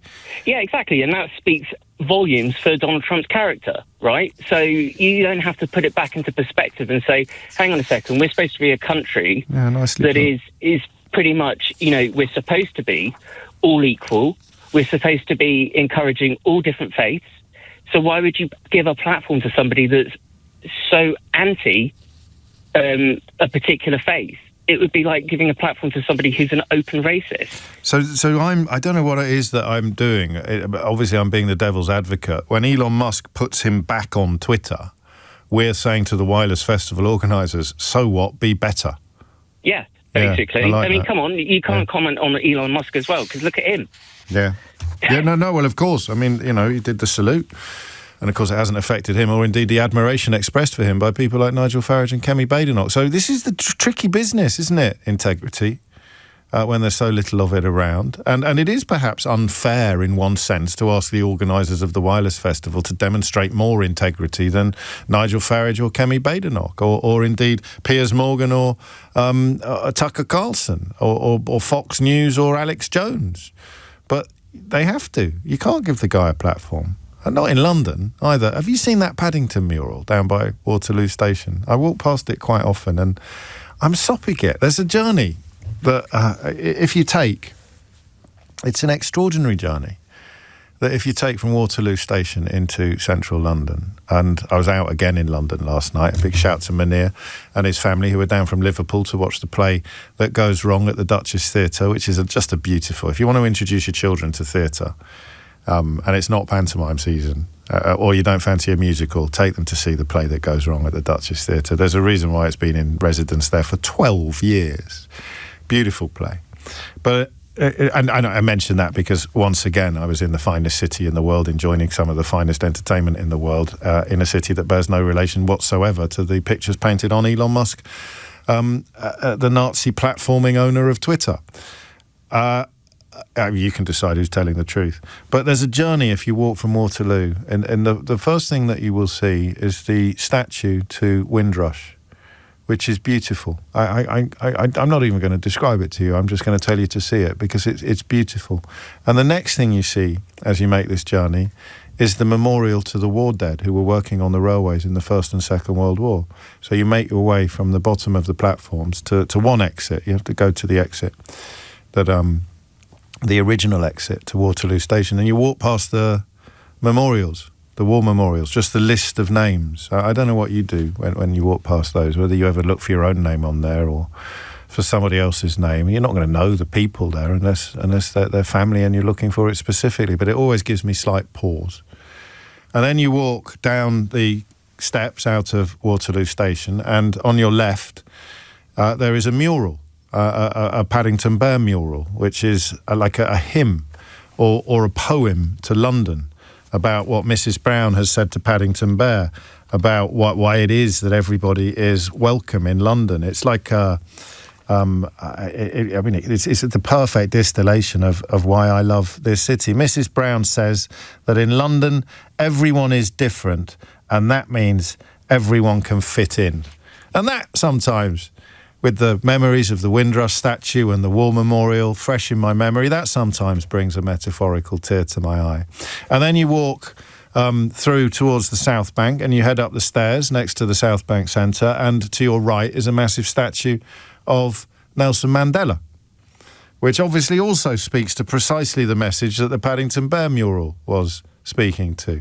So you go past the Nelson Mandela statue and you cross the bridge, and then you walk up through Charing Cross Station, or you walk up the little road that leads up from Embankment on your way to Theatreland. And on your right, if you look up, and always please look up when you're in cities and towns, you see a blue plaque dedicated to Rudyard Kipling, one of the greatest English writers, and also somebody who kind of walked the tightrope of patriotism and colonialism in a quite spectacular fashion. So you get Rudyard Kipling. The kids will know the Jungle Book.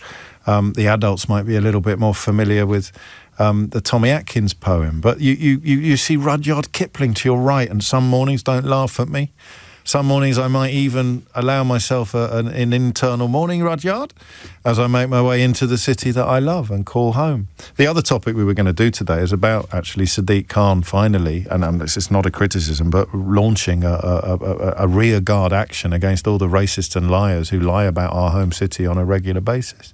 So you walk past Rudyard Kipling's blue plaque as you make your way up to the Strand, and you cross the Strand, and there is an extraordinary statue commemorating Oscar Wilde, who, of course, was imprisoned for being gay, which takes you back to the Paddington Bear statue and the knowledge that this is a city today where anyone can fit in.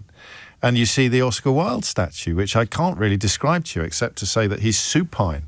He's lying down, which reminds you of his great phrase about so we are all in the gutter, but some of us are looking at the stars. And then you cut across onto Charing Cross Road, and there's a statue of Mary Seacole in the courtyard there. And you sort of reflect upon what that tells us about our city story. And then you swing a right and there's a big billboard of meat. No, I'm joking. And then you swing a right and you get to Global Towers, and you arrive some mornings, if you're in the right mood, feeling so proud and privileged to call this city home that you promise yourself that you'll spend an afternoon next week or the week after looking out some of the other magical and moving landmarks that punctuate this town, like commas and full stops punctuate prose. I have absolutely no idea where that came from, but I'm very glad I shared it with you. James O'Brien on LBC. minutes to 12 is the time. Don't tell honest Bob Jenrick about that Paddington mural, James, because he'll have it painted over. Yes, well, he can't currently because he doesn't have any power. But, of course, he has joined Nigel Farage's party in the hope that it will deliver him some power at some point. And we will be catching up with Joseph Draper shortly with regard to the latest embarrassment / humiliation / scandal to engulf Nigel Farage's latest party. That will be with us shortly. I'll tell you now, I didn't mention that story this morning because... Do you promise not to laugh? I still can't talk about Grenfell sometimes without getting really emotional. It still just rips me somewhere inside. And when I'm talking about it calmly and normally and about the politics of it and the inquiry, I'm fine. But when somebody comes out and dances upon the graves of the people that died, as one of Nigel Farage's appointments has done, I can't. I find it almost impenetrably sad and awful to think what those people are still going through as a consequence of, and I don't know this character Simon Dudley, but I do know that an awful lot of people did not respond to Grenfell in the same way that they would have done if it had been a tower block full of people that looked like them, or people who were wealthier, or people who were a little bit more middle class, or people who well, you take my point. And that is why their torture in many ways continues, the families and the residents and the members of that community. 11:52 is the time. Back to Kanye West and anti-Semitism and the question of on what possible planet the decision was taken to allow him to perform at the Wireless Festival in Finsbury Park. Sue's in Chelmsford. Sue, what would you like to say? Oh, hi, James. Hello, just like to say, love your show. Bless you. And listen to it whenever I can. Thank you, yeah, Sue. Love it. What I'd like you to do, Sue, is I'd like you to also start listening to it whenever you can't. Thank you. Oh, I do listen on Catch Up as well. Quite right, Sue. Thank you very much. That's lovely. So firstly as well, I completely condemn what Kanye West said, and I don't think he should be performing at the festival either. No. But my brother was bipolar. Okay. And for some reason, he did have fascination with Nazis and Hitler, and I really don't know why. Really? And he had a T-shirt. He had a T-shirt with the Reich eagle, the eagle looking over its shoulder, the Nazi emblem. And we were in Italy once, in Naples, and I didn't even know he had this T-shirt. And we were riding on a bus, and basically took his jacket off and almost puffed his chest out as if he's like provoking some kind of reaction. Yeah. And he was so naive in so many ways and incredibly easily manipulated. But when he wasn't manically high, he was the most sweetest, kindest, caring individual. He was lovely. But when he was manic, it was a whole different personality. And I don't think he was anti-Semitic at all. I just don't believe he was. I just think it was about provoking a reaction, and which is very, very different to Kanye West. Yeah. But I wanted to sort of give some context, because like people out there who are siblings of, or have been siblings of people with bipolar, it's really, because you see just two incredibly different sides of them. And my brother, unfortunately, died at 42. He died very young. He because he just courted danger. He got himself, when he was manically high, he got himself into so many difficult situations. Had his nose broke a couple of times, and he ended up, he was a crack cocaine addict in the end. And so the hazards, almost a sort of pursuit of hazardous and perilous behaviour. You're describing flashpoints, really, in the context of his T-shirts and things like that. I am. Whereas Kanye West's conduct was so consistent over such a long period of time. I think he probably does a disservice to people like your brother when he reaches for this explanation. Yeah. I took it so personally because he called my mum a whore in front of her sister, and he absolutely adored my mum, but that wasn't him. It was sort of like some kind of malevolent force had kind of taken him over at times. But when he couldn't get his medication right, and when he was really heavily medicated, he was like a zombie. There was nothing to him at all. Well, crikey, you paint a poignant picture, Sue. You really do, and you clearly loved the bones of him, didn't you? Yeah, absolutely. He would have been 65 this year, and he died at 42 because, again, he got himself into so many scrapes. But in a way, when he was manically high, I just thought, oh, you're living life, Steve, aren't you? You know. Yeah. And when he was like a zombie, it was just like, oh, it was pitiful to watch him. It really was. It was like he wasn't there, really, and that's why some people, of course, have such a complicated relationship with their own medications. Sue, thank you. Lovely memories. And a powerful contribution to the conversation as well. I knew I'd do that when I went off on that poem, that paean to London, is I got my nurses mixed up. The statue that I walked past in just outside the National Portrait Gallery is Edith Cavell. Mary Seacole is if you go out to Soho Square, which is the next bit of my walk when I am on my way out of work. You go out to Soho Square and there's a blue plaque in Soho Square because she used to live there. So they can't clip that up now, unfortunately, because I made a mistake at the end of it. I'll have to do it again one day in an entirely authentic fashion. I don't know what the opposite of authentic is, but Joseph Draper has been at a Reform press conference this morning. What's happened, Joseph?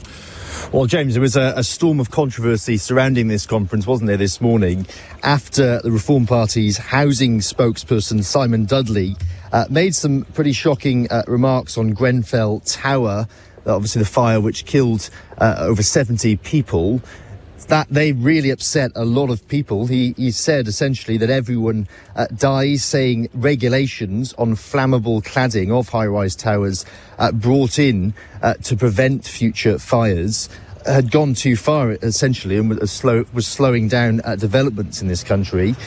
As I say, that's been incredibly upsetting for a lot of people. We've heard from the families of the victims describing it as deeply dehumanising. So there's been huge pressure this morning on the party's leader, Nigel Farage, to sack him. I mean, this is a man, James, it's not the first time really that he's upset people. Back in his time as council leader in Windsor, he pressed the police to remove homeless people from the area of Windsor Castle ahead of Prince Harry's wedding. So as I say, got a history of remarks which have been upsetting to a lot of people. Tory council leader, surely, back then. I believe so, yeah.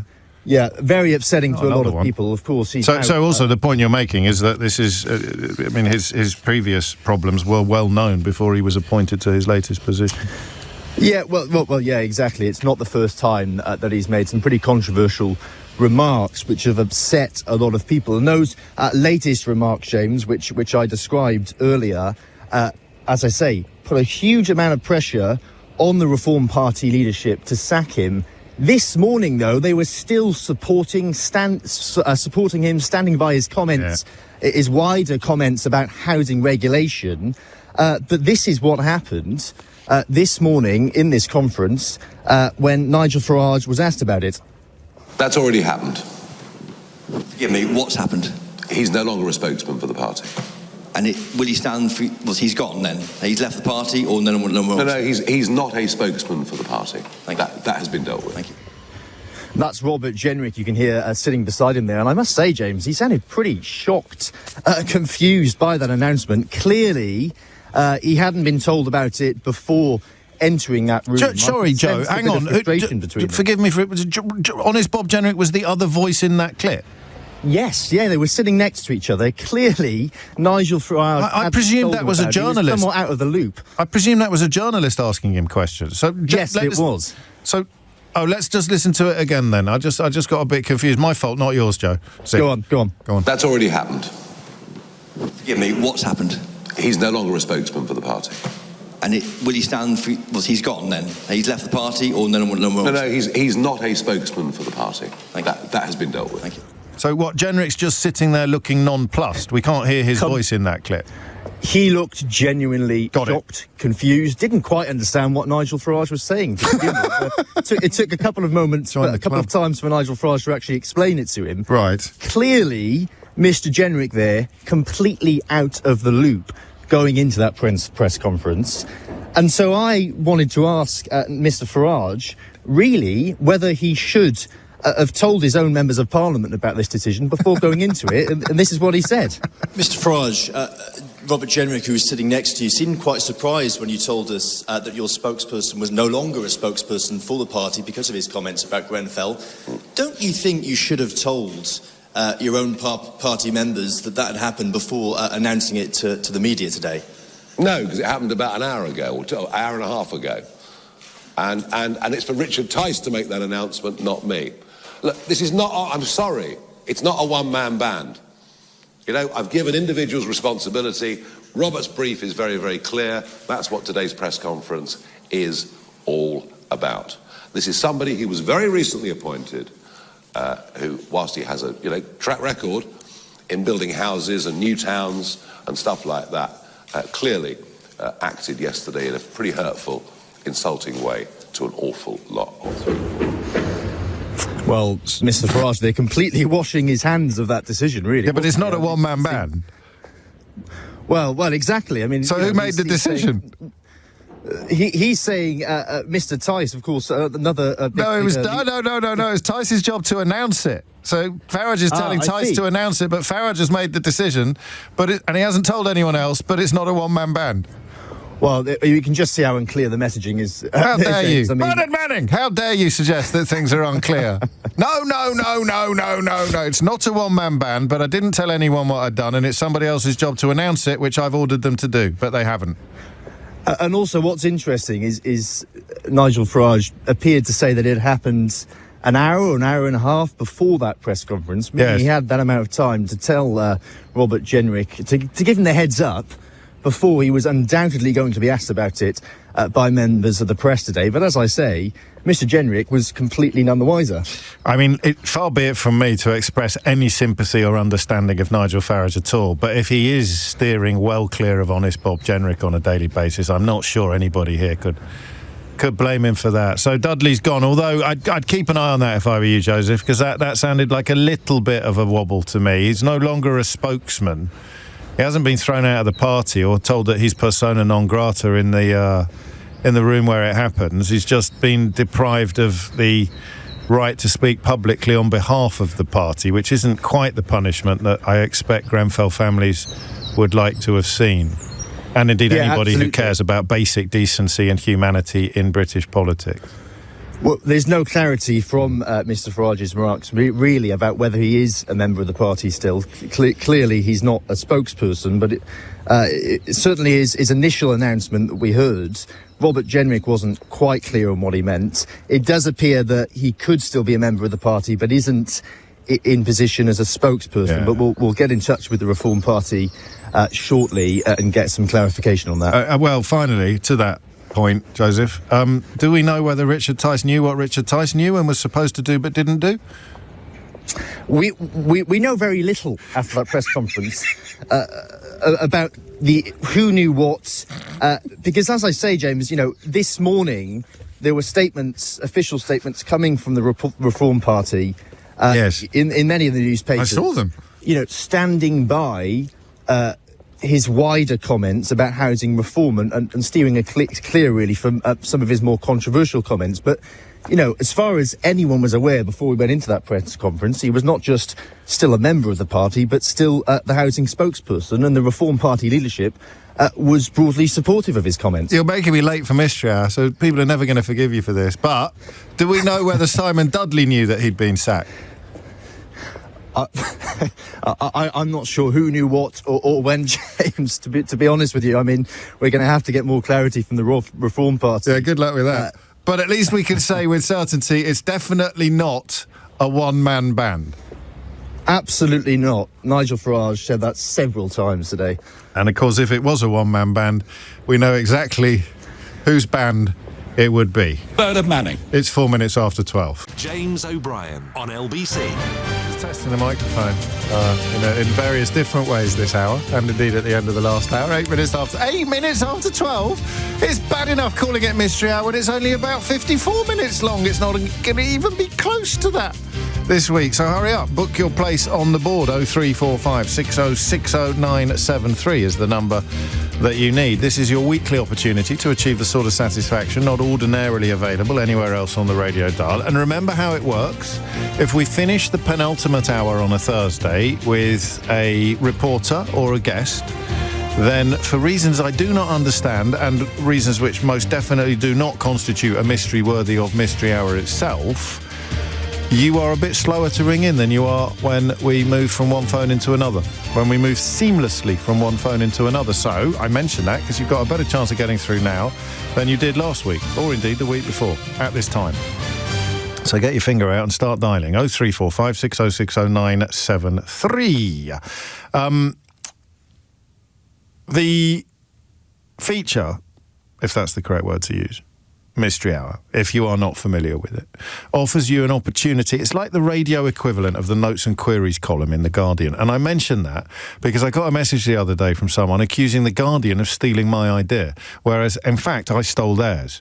So a Notes and Queries column in The Guardian, you write in with a mystery, a puzzle, something that has got you bamboozled, and other readers then, over a period, sometimes of several weeks, ring in with answers. And there might be a little bit of dispute over answers, or a heated debate, or an illuminating disagreement. And by the end of the process, you know the answer, ideally, on a good day, to the question that was originally asked. We do it a bit like that, but at breakneck speed. So we get the answers you need before 1 o'clock today. You ring in with a question. Why do we do that? What's that all about? Where does that come from? Who does this? Who does that? Who does the other? And someone else rings in with the answer. And somewhere between those two positions, absolute magic is achieved. 10 minutes after 12 is the time. If you want to join in, 0345 6060 973 is the number that you need. If you make my favourite contribution of the week, you will win a Mystery Hour game. Now, I used to say a Mystery Hour board game, but I don't say that anymore, because there are now 2 Mystery Hour games. There's the Mystery Hour board game, but there's also the Mystery Hour game travel edition. It's in a tin, because it's in a tin and it fits in your pocket. It's the size almost of a sort of pack of playing cards, and it comes in a tin, and you can carry it around with you. You can play it on the move. You don't need to write stuff down. It's just a more easily executable exercise than the board game itself. But you can take your pick. You can either have the travel edition or the... I'm just going to ask Eleanor a question that I should have asked her before. What are people doing at the moment? Are they generally choosing the board game, or are they going with the travel edition? Hang on, it's in a tin. Do you offer them the choice? You don't offer them the choice. What do you do? Just drop a note to... and then see what he sends out. But I've been telling people for weeks that they've got a choice, Eleanor. I'm going to have to get this laminated, aren't I? They have a choice. You have a choice between the tin, the new Mystery Hour Travel Edition, it's in a tin, or the original version 1.0 Mystery Hour board game. Oh, dear. 12:12 is the time. We still don't know what Donald Trump said in the first clip that we played out today about nuclear... Was it nuclear black balls or something? That could be a mystery, but don't ring in with that, because you'll only use up a space that someone else could be using. And let's just crack on, actually. You can tell I'm going on holiday later, can't you? Because I've gone even more off-piste than usual. Gordon is in Torquay, which is not where I'm going for my holiday. Gordon, question or answer? Can I ask a question, please, James? Of course you can, Gordon. And if I win it, can I have a tin? Yes. There you go, Eleanor. Make a note. Oh, right. Quite topical, hopefully quite easy one to kick things off. Oh, very nice. Easter, eggs, bunnies, chocolate eggs being delivered by bunnies. What's all that about? Where's that coming from? So, do you know, that's a nice question. I feel we should know the answer to that between us. And I mean, most festivals have been co-opted by Christianity from the sort of druid or pagan festivals that went before, and that's why mistletoe is associated with Christmas. Christian missionaries are very good at sort of slotting into established traditions and practices. So I think Easter, you think about the word Easter, spell it O-E-S-T-R-E, right? Right. And then think of estrogen, which comes from, so it's probably something to do with eggs, is it? Right, okay. But I don't know where the rabbits come into it, mate. So did it start with normal eggs? Yeah. And then became chocolate eggs? Yeah, definitely. Okay. I've no idea, but I think it did. I think you okay. painted. I think I was in France one Easter, and they hide painted eggs for the children. Normal paint. I could be wrong, but anyway, what's that got? What have eggs got to do with the crucifixion and the resurrection of our Lord Jesus Christ? Of course. There's a Donald Trump joke there, isn't there? But I'm too tired to make. I didn't spot it in time. 12:14 is the time. Gordon is in Torquay. Thank you, Gordon. Hannah is in Manchester. Question or answer? Hello. It's Hello, a question, please. Carry on. So, what would happen to a fly in zero gravity? Like, so if it went up in a space or in a rocket, and then into zero gravity, would it fly? Would it float around? What would happen to it? Do both, wouldn't it? That's the thing. I don't know. It would float. I mean, it would obviously float around. It's not. I mean, because humans float around. Yeah. But it would also still be able to fly, because humans could still move their arms and things, so flies could still flap their wings. Well, that's it. I don't know if that's the thing. Is it would zero gravity have an impact on the fly's wings? Is this? I mean, because it's nearly the end of the show, end of the week for me, and this is all we're going to do with regard to space, isn't it? Despite the launch of there was that quite good joke right at the top of the show. Well, funny enough, I actually didn't even remember about the rocket. We've been talking about this for weeks to ring up and ask. So it's actually got nothing to do with the rocket launch. But how timely! I mean, first of all, Gordon brings Easter into Mystery Hour, and you're bringing space travel into Mystery Hour, and those are the two big stories of the moment: space travel and of course that mad woman in the White House brought Jesus into the conversation about the war in Iran as well. So it's quite a hat trick, a holy hat trick. We're all doing our bit. We're all doing our bit. I'll find out for you, Hannah. It rings a bell. That someone might have asked it before, but I gave up caring about that years ago, frankly, because the new answer might be funnier or better than the old one, and I wouldn't have got to speak to you, and whoever rings in with the answer wouldn't have got, so we'd just carry on regardless. 12:15 is the time. What have bunnies and eggs got to do with Easter, given that it is a commemoration of both the crucifixion and resurrection of Jesus Christ? And on a slightly different note, what happens to a fly in zero gravity? It's 12:15. James O'Brien on LBC. 17 minutes after 12 is the time, and you're listening to James O'Brien on LBC, where Mystery Hour continues. Andy is in Morden. Andy, question or answer? I've got a question for you, James. Specifically a film question and about Richard Burton. Is it Second World War films? One is a Second World War film and one isn't. Because when you said that, I thought you were going to say Richard Keys. No, Richard Burton. Okay, carry on. So, in 1968, he filmed Where Eagles Dare. He did. And in 1978, he filmed The Wild Geese. Yes. So 10 years apart. But in both movies, when he's using the radio, he uses the call sign broadsword to Danny Boy. Yes.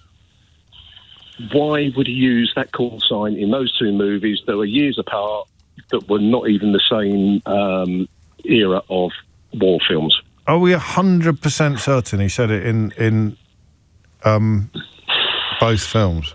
Yes, 100%, because I knew that he did it in The Wild Geese, and then I was watching Where Eagles Dare once, and he used exactly the same call sign.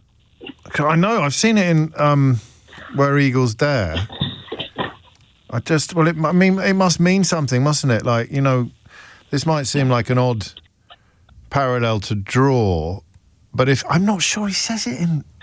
But if he did, have you ever worked in a shop, Andy? Yeah, when I was very, very young, I did a Saturday job in John Lewis in Sloane Square. There we go. That's all. Peter Jones. That's the one. Do you remember what it meant? Like there were secret codes. Like if they wanted to get the store detective to the menswear department, they wouldn't. Or if there was an emergency, there'd be announcements. So it might be like that. It might just mean something everywhere all the time.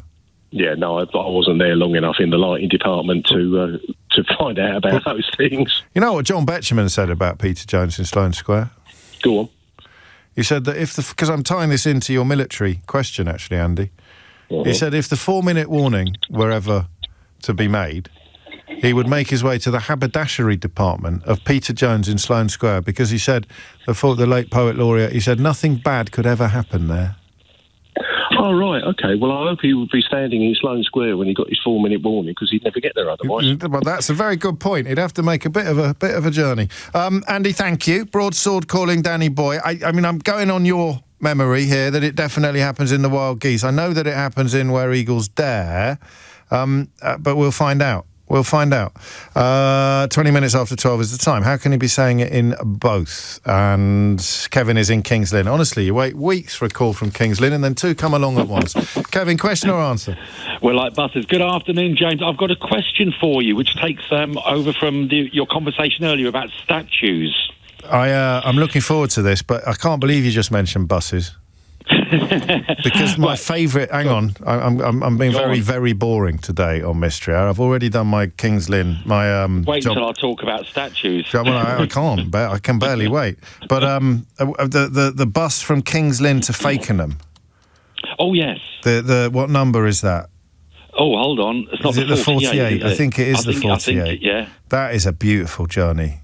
48 or 49. Yeah, the Coast Hopper. Yeah, it goes all the way along the coast. It is lovely, actually. A lot of people, you can't get a seat on there in tourist season because all the OAPs get the free passes on it. I know. It drives me potty. You sit upstairs, if you're really lucky, you get a seat with a table. But you've got to queue up for a long time at Lynn Station.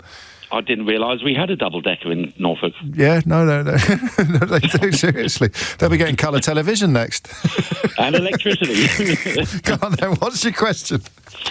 Statues. Yes. In London, there's a lots of equestrian statues, people mounted on horseback. Correct. Some have their feet in stirrups, and some don't have their feet in stirrups. Why? Do you know the answer to this? I think I do, but I knew that. You've been a bit of a clever clogs here. I was a police officer for 20 years, walking around on night duty. We had nothing else to talk about. And what did you think the answer was? What did you think the answer was? It's whether they die in battle. Yeah. Or be wounded. Or wounded. But when you look at some of the history books and the books on statues and blue plaques and busts, there is conflicting stories. So I was hoping there might be someone can go definitive who can tell us, because there's some wonderful statues. When you're a young policeman on night duty, you get a lot of time to look at them and find the history of our great country through the statues. When you're an annoying radio presenter who clocks off at 1 o'clock, you have a little bit more time than is normal to enjoy the statuary of London, as I demonstrated a moment ago by misremembering that the statue outside my work is of Edith Cavell, not of Mary Seacole or Florence Nightingale, for that matter. What's your favourite one? My favourite statue of all time? Yeah. I like the Oscar Wilde one. Was that there when you were on the beat? It is Charing Cross. I like where Florence Nightingale is, because all of those statues were made from smelted down cannons that come back from the Crimea War. That's exactly right. And I love a statue with a story, you know. Can I just finish off one more thing on the statues? Absolutely. At that point at Waterloo Place. Yes. Waterloo Place, where the Grand Duke of York had 10,000 men, that was named after Waterloo Place. Yes. About his indecision. But there's a statue on the right-hand side there, as you're going up towards Piccadilly Circus, of Scott of the Antarctic. Is there? It's the only statue in London that was modelled by a surviving relative of the person who's been commemorated. I think it's not I think you get one of these for that. I told you I could be boring. That's not boring. It's not boring. This is what the future looks like. This is how we get people off social media, Kevin. It's this kind of content that they crave. I have a library of statue books. It's boring. Well, I don't find it boring. I love a statue. I mean, actually, the Windrush run at Waterloo is among my favourites now as well, because there's something about its impact on you, the size of it and the power, and knowing what we know now about what happened to people who came over here in the aftermath of the Second World War from the West Indies. It just hits hard. Kevin, lovely stuff. Thank you. What is the language of feet on equestrian statues? Hoof code, we'll call it. What's the hoof code, please? Angela is in Burnt Oak. Angela, question or answer? Angelos. Sorry. My first question is, can you postpone your holiday, please? You've got a very deep voice, Angela. No, I can't postpone my holiday. I haven't had one since Christmas. Damn it. We really need you over the next few weeks. Well, anyway. Thank you. Very kind. But Lewis Goodall's in the chat, so you've got nothing to worry about. They haven't hired Suella Braverman again, so everyone can relax. Correct. finished. Go on. So my question is, all these banks, all these high streets that have lost their banks, Yeah. what's happened to the bank vaults? Every high street had 2 or 3 banks that have gone, so that's 2 or 3 bank vaults down there. What's going on? Were the vaults always in the basement? They would have been, wouldn't they? Yeah, they would have been, really. So you might have been replaced by a KFC or something, and, Yeah. and downstairs at the KFC there's going to be an absolutely kind of impregnable bank vault where they keep the... Somebody, one of them might be a block of flats, and somebody's got their wine cellar down there. I don't know. That is quite a nice little... Could almost do a coffee table book, couldn't you, about repurposed bank vaults? Indeed. I'm loving this mystery hour. It's almost like a celebration of dull men, isn't it, Angelos? Thank you for that. You're very welcome. You're in good company. Mate, Kevin, he loves statues. So what, I mean, do you live in a house that's got or do you work in a shop that's got a bank vault downstairs? They wouldn't have spent money on removing them, I don't imagine. It would cost more to take them out than you'd save in the process. I love that question. What happened to all the bank vaults in the former banks? 03456060973. Byron is in Milton Keynes. Byron, question or answer? Oh, I phoned up wanting to ask a question, but I can also provide an answer. What's the Stuart's inquiry on that? No, you're not allowed to do that, Byron. So it's one of those rules that I can't break. No one can play with the rules. Oh, I'll go with my intention then. Good man. Yeah, daffodils. Yeah. A bit of an observation. And I just want to see if anyone else feels the same way, but I seem to find like a rise of the yellow, sort of the off-yellow kind of white daffodil in amongst the yellow daffodils. Yeah. I just wondered if that is something that people have spotted as well, and whether or not, the question I suppose is, what determines the colour of the daffodil? Is it the bulb? Is it the amount of water, sunlight? So you think you're seeing more pale daffodils than you have in previous years? I'm seeing a lot more pale daffodils than I ever used to. That's yeah. unlikely, isn't it? I don't know. They come back year after year after year. We had a lovely daffodil question the other day, didn't we? What was that? Was that about Roman graves? I think it was. Anyway, carry on. Well, yeah, I just... I don't know. Does this constitute a mystery on a national scale? Is Byron seeing more pale daffodils than he did in previous years? But in amongst, like...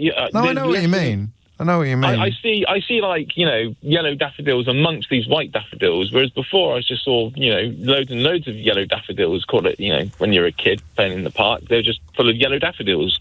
But I just seem to see a lot more... Okay, so has there been an increase in the number of...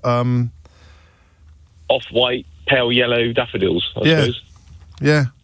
Okay, and also, I suppose, the question is what determines the colour of a daffodil? Yeah, you're only allowed one question.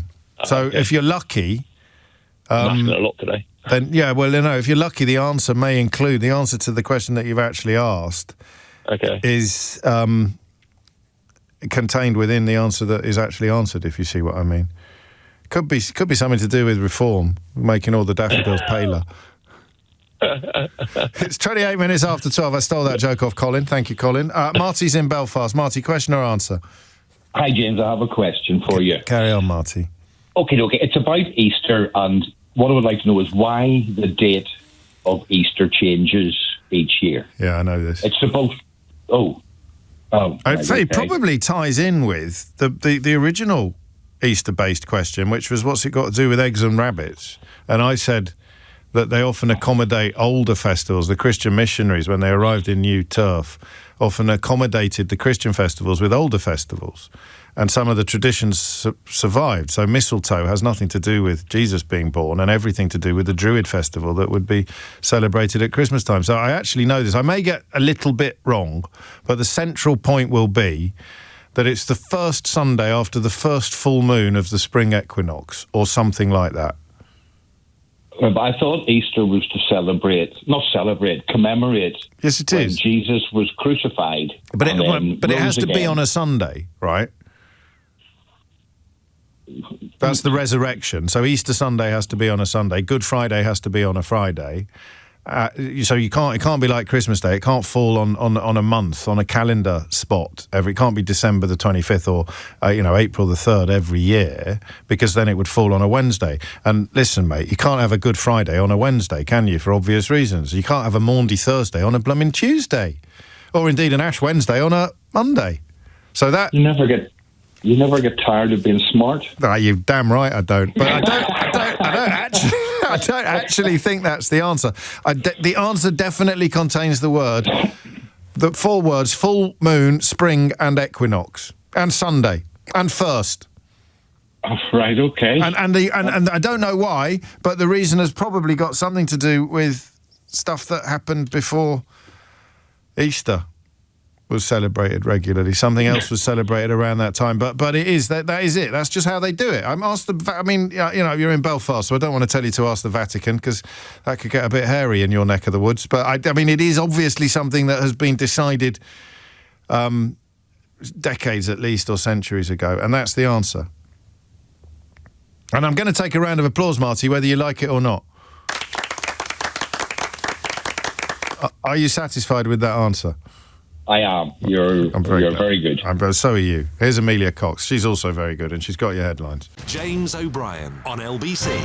Loving the broadsword calling Danny Boy question more and more as time passes, actually. And I don't know why. I don't even know if I wrote it down, so I can't remember the name of the fella that asked it. But I think the Richard Burton, I think he maybe did say broadsword calling Danny Boy in Wild Geese long after he filmed Where Eagles Dare. And I wonder if it was him. I wonder if it was down to Richard Burton. But if you know the answer to that question, why does Richard Burton use that broadsword calling Danny Boy in 2 war films recorded 10 years apart? Then I'd love to hear your answer. And can someone try and remember that? It was Andy in Morden, wasn't it? 12:34 is the time. On we go. Ronnie's in Aberdeen. Ronnie, question or answer? Answer. Carry on. The bank vaults, one of them in the main street, Union Street in Aberdeen, the old Bank of Scotland, yes, is being turned into a restaurant, and you can actually pick when you're booking to book on the first floor or book and sit in the vaults, and there's either 2 or 3 of them that you can sit in. Good grief. So it's been replaced by a business that has decided to deploy them. But if it was a business that didn't use a basement, and most businesses don't, then they're probably just being used for storage or something like that. But they won't have taken them out, will they? I wouldn't have thought so. What's the name of the restaurant? Glen House. Is it any good? It's all right, yeah. What's the speciality? It's just a mixture. I mainly go there for cocktails, though. Oh, I like it. Well, it's got you a round of applause. I'll take I can't really because it's missed hour and there'll be loads of other people trying to get through, but I would actually quite like to do it. I've gone very Alan Partridge today. I don't know if you've noticed. For example, I made a terrible mistake. I said that the Coast Hopper, it wasn't actually me, it was Kevin, I think, in King's Lynn, who suggested, after my prompting, that the Coast Hopper runs from King's Lynn to Fakenham, whereas everybody knows the Coast Hopper runs from Fakenham to Wells next to the sea. It's just the 48 or the 49, it's the Lynx bus that runs from King's Lynn to Fakenham. Everybody knows that, but it still holds true that and that's the one with the double-decker where if you sit upstairs you can sometimes get a table. But that's the one that goes up the coastline, some of the most beautiful coastline in the world, let alone England, and it's just the price of a normal bus fare.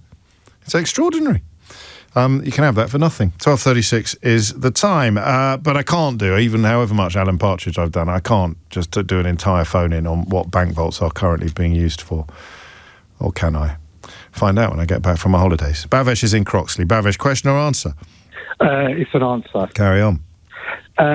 Well, your previous caller has probably got a different... Well, she has got a different answer to mine, but I work in construction, and we last year refurbished an old HSBC bank into a dental practice. Oh, yeah. And they kept the bank vault in there, so it's part of when you buy the bank, when you buy the property, they kept it in there. And we had to get a specialist company to come in and cut it out and take it away. Was it in the basement or was it on the ground floor? No, it was on the ground floor. Yeah, that's the point, you see. I think if it's on the ground floor, then you're going to want to get rid of it because it's taking up a heck of a lot of space. How thick are the walls, Bhavesh?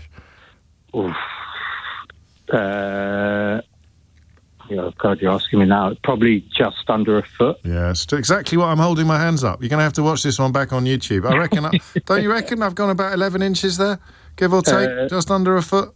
I would say so. And I was holding that up before you said it. I was literally physically estimating on camera so people can check, physically estimating what you were going to say.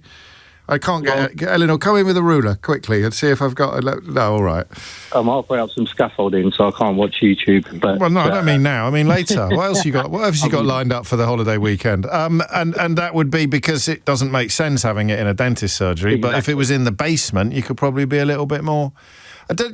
So it ends up costing you money, that, because the people selling it aren't going to take it out, and if you don't... Is it really expensive? Yeah, I think off the top of my head... Here we go again. Around, yeah. It was... a lot of things off the top of my head. I think it was about £25,000. Gosh, just to get it out and stick it. Anyway, I've never met a poor dentist. I've never met a poor dentist, so they'll be all right. I love that. Qualifications, you've done it. You've taken... So some get taken out, some get taken in, and my desire to conduct an entire phone-in about the fate of former bank vaults has only grown, Bhavesh, as a consequence of your contribution. Lovely stuff. Be careful. I'm not sure people should be ringing me from halfway up scaffolding. You can ring me from the bottom of scaffolding or the top of scaffolding, but not from halfway up scaffolding. Same with cranes and ladders. 12:38 is the time. Ali is in Gants Hill. Ali, question or answer? Hi, James. It's a question, please. Good man. Can I also say I'm just a huge fan of your show? Oh, you're so kind. Thank you, mate. I appreciate that. So, my question... Recently, I was at 22 Bishopsgate. I don't know if you know about it, the new Gordon Ramsay restaurant. Oh! It's about 60... I thought I'd trick myself. No, I haven't been there.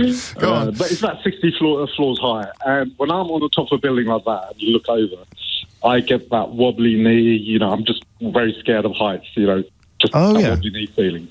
And then, you see pictures of, that New York skyscraper and all those guys on that stick. Yeah. Just having their sandwiches sitting on a girder. Yeah, that's the one. So my question is, are we born with that fear, or is it developed? So is it like nature or nurture, ultimately? Oh, I like that. Have you always had that feeling? Did you have it when you were a kid? I mean, I don't remember before 4 years old. I don't remember anything. But since then, I'd say ever since my first memories, I would. I think I'm more... we talked about this last week or the week before. I'm more scared of stuff now than I was. Daredevil stuff. Like, I used to love climbing things. And now I wouldn't... I guess we had more courage, didn't we, when we were kids? Well, I think we were just less aware of our own mortality, Ali, to be honest with you. It was a sort of idea that nothing bad can happen to you when you're young. And as you get older, you become less... naive or less optimistic about things. But the actual physical response is what we're talking about, isn't it? The sense of almost vertigo, is it? We're talking about a genuine physical feeling that you get when you're very high up. Yeah. Is that just luck of the draw? Some people have it and some people don't. Does it develop over years or is it nature versus nurture? I love that question. Thank you. No, thank you. It's up there. 03456060973 is the number to call. I tell you what, we stumbled into something there with the bank vault stuff. My inbox is going absolutely bananas. Apparently Jamie Oliver found one once. What, in his new restaurant, was it? It's just over the road. We're all going to go there soon. Or was it in a previous development? I do not know. Danny's in Harrogate. Question or answer? Hello, James. It's an answer. Carry on. Why Easter falls on different days of the year. I've done that, mate. You've done that, but there's no Easter egg there because you missed something out. I did not. You did. It goes back to Judaism. Well, it might do, but it doesn't change the formula that I described. It's the first Sunday after the first full moon after the spring equinox. You might add something to it, but you're not going to change the fundamental correctness of my answer. Indeed not. You're absolutely right on that. But we don't know when Jesus was born. So Christian festivals are generally fixed because Christmas is a guess. Yeah? We don't know. There's nothing. Well, I think it's even more than a guess. It's more than a guess. It is an accommodation of a previous festival celebrated by Druids. Absolutely. And Easter is an accommodation of a previous festival celebrated by Jews, or a current one. One of the most important in the Jewish calendar, which is Passover. Because it is recorded in the Gospels that Jesus was crucified on or around, depending on which Gospel you go by, the Passover festival. So this would not, for very obvious reasons, without wanting to get into any controversial religious waters, as I did by citing the Pope while talking to someone from Belfast, this will not be an example of Christian missionaries accommodating previously existing religious festivals. It will be too parallel It is quite possible that the reason the Jews put Passover at the beginning of summer or the end of winter was to religiosify the pagan festivals that celebrated the rebirth. So it stands. Yes, so it was. The Judaism was accommodating previous pagan festivals, absolutely, and established the calendar calculation that we have then co-opted into Christianity because of the reference to Passover in the Gospels. Absolutely, because Passover falls on the beginning of Passover falls on the evening of the first Friday after the first full moon after the vernal equinox. And Christians really changed that to the Christian Sabbath of Sunday. Yeah. Which is why Passover normally, sort of 3 times out of 5, falls on Good Friday. But occasionally, if the first full moon is on the Friday or Saturday, it will fall after Easter Sunday, because then it is the first full moon after the Friday after the first full moon. Do you know, I bridled, didn't I, Danny? Don't be shy. I bridled a bit when you said it was a steward's inquiry on my original answer. Yes, you did. And I was wrong to bridle. I was wrong to bridle, Danny, because that was beautiful. That's what stewards' inquiries. That's what stewards' inquiries are for. Well, thank you, James. Thank you, James. I'm happy to contribute. Well, I'm happy that you did. Embellishment of the original answer without necessarily challenge of original answer is very much the territory of stewards' inquiry. So a round of applause for Danny, please. Beautifully done. Hang on. Qualifications? Jewish upbringing and degree in theology. That'll do. That's pretty comprehensive, actually. 12:44 is the time. Tiago is in Bristol. Question or answer, Tiago? It's an answer, James. Let's do it. Yeah, I happen to be in Regent's Park, actually, sitting in front of some daffodils. So I've... How many of them are white? I would say about 15%. Really? It's time we start some Union flags up on the nearest lampposts, mate. We want to sort of... Go on. You're becoming a bit of a regular on Mystery Hour, Tiago. I like it. Well, yeah, there's one things to do with the food industry, food advertising, and then Christianity on top. Then it's me all over. Fair enough. What have we got this week? So it must be Easter. Easter bunnies, yes. Yeah, and bunnies as well. So it's a bit of a timeline because, as you pointed out, Christianity has been co-opting pagan and other rituals and festivals and whatnot. So in pre-Christianity, across many civilizations, the egg was a symbol of fertility. So that's an easy one, right? We move on to early Christianity, and then early Christians started dyeing the eggs in red to represent the blood of Christ. When you move on to medieval Europe, the hair starts becoming associated with Virgin Mary. That is because the hair was associated with Ostara, the kind of Saxon goddess of fertility. Wow. And rares and fertility go hand in hand because they reproduce fast. And spring as well. Spring, yeah. Exactly.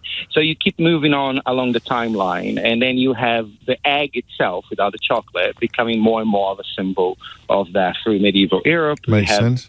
Examples of like kings commissioning gold leaf eggs, and even the Fabergé egg comes from that kind of line of thinking.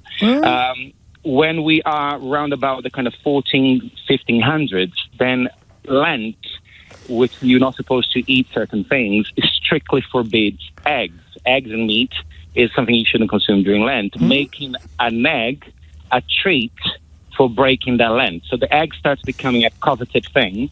So you use it all up on Pancake Day, on Shrove Tuesday, as you enter into Lent, and then you don't have any for 40 days, and at the end of it, you have a lovely egg, or now chocolate egg, because the chocolate's more likely to have been given up for Lent than an egg. Exactly. So apparently, the claims are they kind of run about early 1700s. A widow in Turin did the first chocolate egg, and chocolate was a new commodity. It was considered a luxury, and also something kind of like breaking Lent, a period where you are restricting yourself from luxuries. I love it. The chocolate start entering the scene there, and then that moves on. You think about the egg hunt. Apparently, it was something that started in Germany. Lutherans, people claim that Martin Luther was the first one to organize an egg hunt with his congregation. That is debatable. Hang on. I mean, I'm running out of time now, and I've got to squeeze in some. But how do you know all this? Well, this is to do with advertising of food and chocolate. So that comes on the 1970s, where chocolate eggs entered the kind of like mass market consumption. Is that all? Is that recently? Okay, you've done it. You can have another round of applause. Thank you. No, thank you. I mean, it does actually annoy me slightly when you buy chocolate Easter eggs now that the sweeties aren't inside the eggs. They come separately. They're like packed. I know that's a small complaint. That probably only really registers with people of my generation, given what Tiago's told us about the timing of it. No, Eleanor doesn't believe me. When I was a kid, did you have that when you were a kid? You didn't, did you? Probably. You get an Easter egg and the sweeties were inside it as opposed to just packed alongside it. I'd say about 25 years ago that started changing. It is 12:48. James O'Brien on LBC. 10 to 1, a slightly self-indulgent mystery hour this week, for which I don't apologise because I'm about to go even further. I mentioned at the top of the show that there's an analogy involving Kidderminster Golf Club that is relevant to Keir Starmer's comments yesterday about the European Union. I'm fairly confident that nobody else on the planet will have arrived at this conclusion, or indeed would have been able to work out what the link was. So I'm going to tell you. On my Facebook page, because my algorithms reflect my interest in and origins in Kidderminster, I don't follow Kidderminster Golf Club, but it popped up on my feed, right? And it was boasting about the fact that 4 people, it's a beautiful golf club in Kidderminster if you ever get the chance to play it, 4 people who had left Kidderminster Golf Club to join another golf club have, in the same day they were boasting about, re-signed to Kidderminster Golf Club and rejoined Kidderminster Golf Club after having realised that the grass clearly wasn't greener on the other greens. Tish, thank you very much. And that is relevant to the EU because it struck me, as I saw that, in the same day that Keir Starmer was finally making it clear that he fully understands the idiocy of Brexit. That's the only thing we've got. So we are a third country. And a lot of people don't seem to understand that the European Union owes us no favours, and also, of course, that the European Union ain't going to do anything with us that can be undone by the next administration, feasibly one that would be headed up by definitely not a one-man band Nigel Farage. So, although we welcome those words, there's nothing special about our status as a third country. We're just like every other non-member of the EU. And it suddenly occurred to me, looking at Brexit through the lens of Kidderminster Golf Club, which I don't believe has ever been done before, that is something in our advantage, in that the lesson that would be learned from our return to the European Union is a lesson that can be taught only by us. So if you wanted to remind everybody, I don't think any other country's really going to be minded to leave the European Union after seeing what an almighty mess we've made. What a stupid thing it was for us to do. But it strengthens the reputation of the European Union when the only country stupid enough to leave comes back. And no other country's got that. So in the context of renegotiation or rejoining or recalibrating or whatever you want to call it, oddly, we've got a soft power trump card there, in that it is very much in the interest of the European Union's reputation for us to rejoin. Which is exactly why Kidderminster Golf Club hasn't boasted about all the other people that joined Kidderminster Golf Club this month. It's boasted only about the 4 people who have rejoined after leaving, because that helps you understand what a brilliant golf club Kidderminster Golf Club is, in the same way that the brilliance, or at least the power and the value of the European Union is better expressed by someone who was stupid enough to leave it rejoining it than it would be by somebody who's never been in it joining it for the first time. And that is the first and last time in British history that Kidderminster Golf Club will be used to explain relatively complicated political concepts. Dave's in Birmingham, which is pretty appropriate, Dave, am I right? Yes. What is it, 15 miles down the road? I mean, what more could you ask for? Question or answer? Exactly. Question or answer? Go on. What have you got? My question is the Artemis rocket has gone to the moon today. Oh, yeah. Well, apparently. I don't know if I believe all that stuff, mate. Well, they keep saying it's going... This is the first this manned mission is going further than anyone else has gone in history. But only Apollo 8 onwards went to the moon and circled it. Did they circle it? Yeah. Are you sure? If you remember the film with Tom Hanks, 13 had to go round it. They couldn't bring it back halfway. And it's not going on anywhere afterwards? No. but it's coming straight back. The Artemis is going round like Apollo. I had exactly the same thought as you.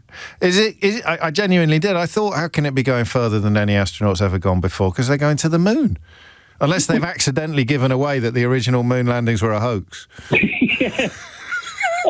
Well, I know NASA won't have got it wrong. Well, you say that. There's got to be a reason. Yeah.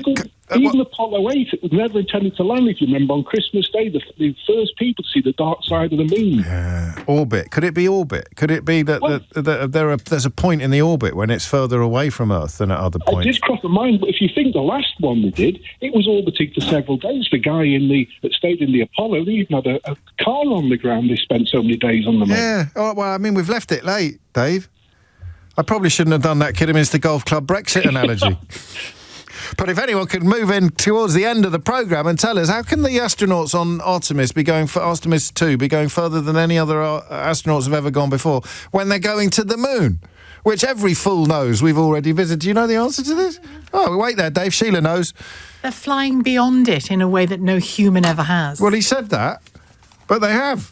Have they? Yeah. Who? Well, who, Dave? Everyone I can remember. Everyone Dave can remember. No, they're deliberately going further in mileage away from the dark side of the moon. Just to prove the point, right. So they're just adding a little bit on the end, mate, to break the record. That's it. That's your answer. Qualifications, she? None at all. Round of applause, please. Thank you very much. No, thank you very much, Dave. We got there in the end, or did we? 12:56 is the time. Tyler's in Barnet. Tyler, question or answer? Yeah, it's an answer for you, James. Marvellous. Carry on, Tyler. It's about your fear of heights question. Oh, yes. So, we're only ever born with two fears. Every other fear that we get after that is a learned fear. Gosh. And the two fears that we're born with are a fear of falling and a fear of loud noises. Gosh. Self-explanatory as you're pushed down a birth canal and then out into a room of noisy people. Now, the nurture part of it, so that's the nature part of it. The nurture part of it is it depends very much on your upbringing, whether you've got easygoing parents that let you fall off a climbing frame without freaking out, or whether you have parents that are rushing to pick you up if that happens. So you can grow out of your fear. Wow. And then you can grow back into it again. You can grow back into it. Yeah, again. if you experience something, fairly sort of significant, then yes, you can grow back into it again. But it's because you're only born with those two fears, and one of them's a fear of falling. So actually, kind of, I don't know what you'd call it, knockabout parenting is good in terms of, Absolutely. Well, in one way it's good, but in another way it might encourage recklessness later in life. Not freaking out too much and letting your kid fall over or fall off something as long as it's adjudged. That's my parents. Qualifications? Long-time neuro-linguistic programming student, so really? It's all about nice redoing it. Yeah. I like that a lot, actually. That's a really lovely answer to a really good question. Thank you. Sam's in Purbeck. Sam, question or answer? We've only got time. Be quick. Hi, James. I've got an answer. So regarding the daffodils, I'll try and be as quick as I can. It does relate to the Romans taking them from the Iberian Peninsula. But are there more paler ones now than there was before? Well, yes, there will be, because it's basically they've been crossbred. The originals would have been the very small variety, and the cup of the daffodil has evolved to create an ambient temperature that's 8 degrees warmer than the outside temperature. So originally they would have been very small. As they've been spread all the way over Europe, and there would have been a lot of gardeners crossbreeding as well, but they've become bigger to maintain the 8 degree temperature inside the cup. Has evolved to attract qualifications. The early pollinators. I've become a daffodil gardener in the last 3 years. I thought you were a chicken farmer. Well, can you hear the chickens in the background? No. Of course I can hear them. How weird would that have been if I couldn't hear the chickens in the background? I thought they might be in my head. But no, the algorithm has been sending me loads of daffodil fat since I've become a daffodil gardener. Well, that's a lot healthier than some of the other things the algorithm could be sending you, Sam. Have a round of applause on me. How many chickens have you got? Just 2 at the moment. They're noisy. We're getting some more for Easter. Good stuff. All right, lovely. No, but we've done it. We've done the round of applause. That's it from me. I tell you what, I'm going to give the going to give it to Tyler for his answer about fears and phobias, because I loved that. I really loved that answer. But if Fogarty had slightly better qualifications, she could have had the mystery hour game herself. Oh, Lord. You can see that'll teach you to play fast and loose with the traditions and rules. If you missed any of today's show, you can listen back. Tell me the truth. On our free global... He'll never catch on. On our free Global Player app or the LBC app, where you can stay up to date with all the latest news, videos and opinions. You can listen to podcasts. In fact, I'm off all next week and tomorrow. You may miss me. Unlikely though that is, you can, of course, keep in touch with the podcast. There's a lovely archive of full disclosures to listen to, and you can download the official LBC app for free from your app store now. Lewis Goodall will be standing in for me. You'll be very pleased and no doubt slightly relieved to hear. Coming up at 4 on LBC, Simon Marks is in for Tom Swarbrick. What a treat! But now, what a treat! It's time for Sheila Fogarty. James O'Brien on LBC.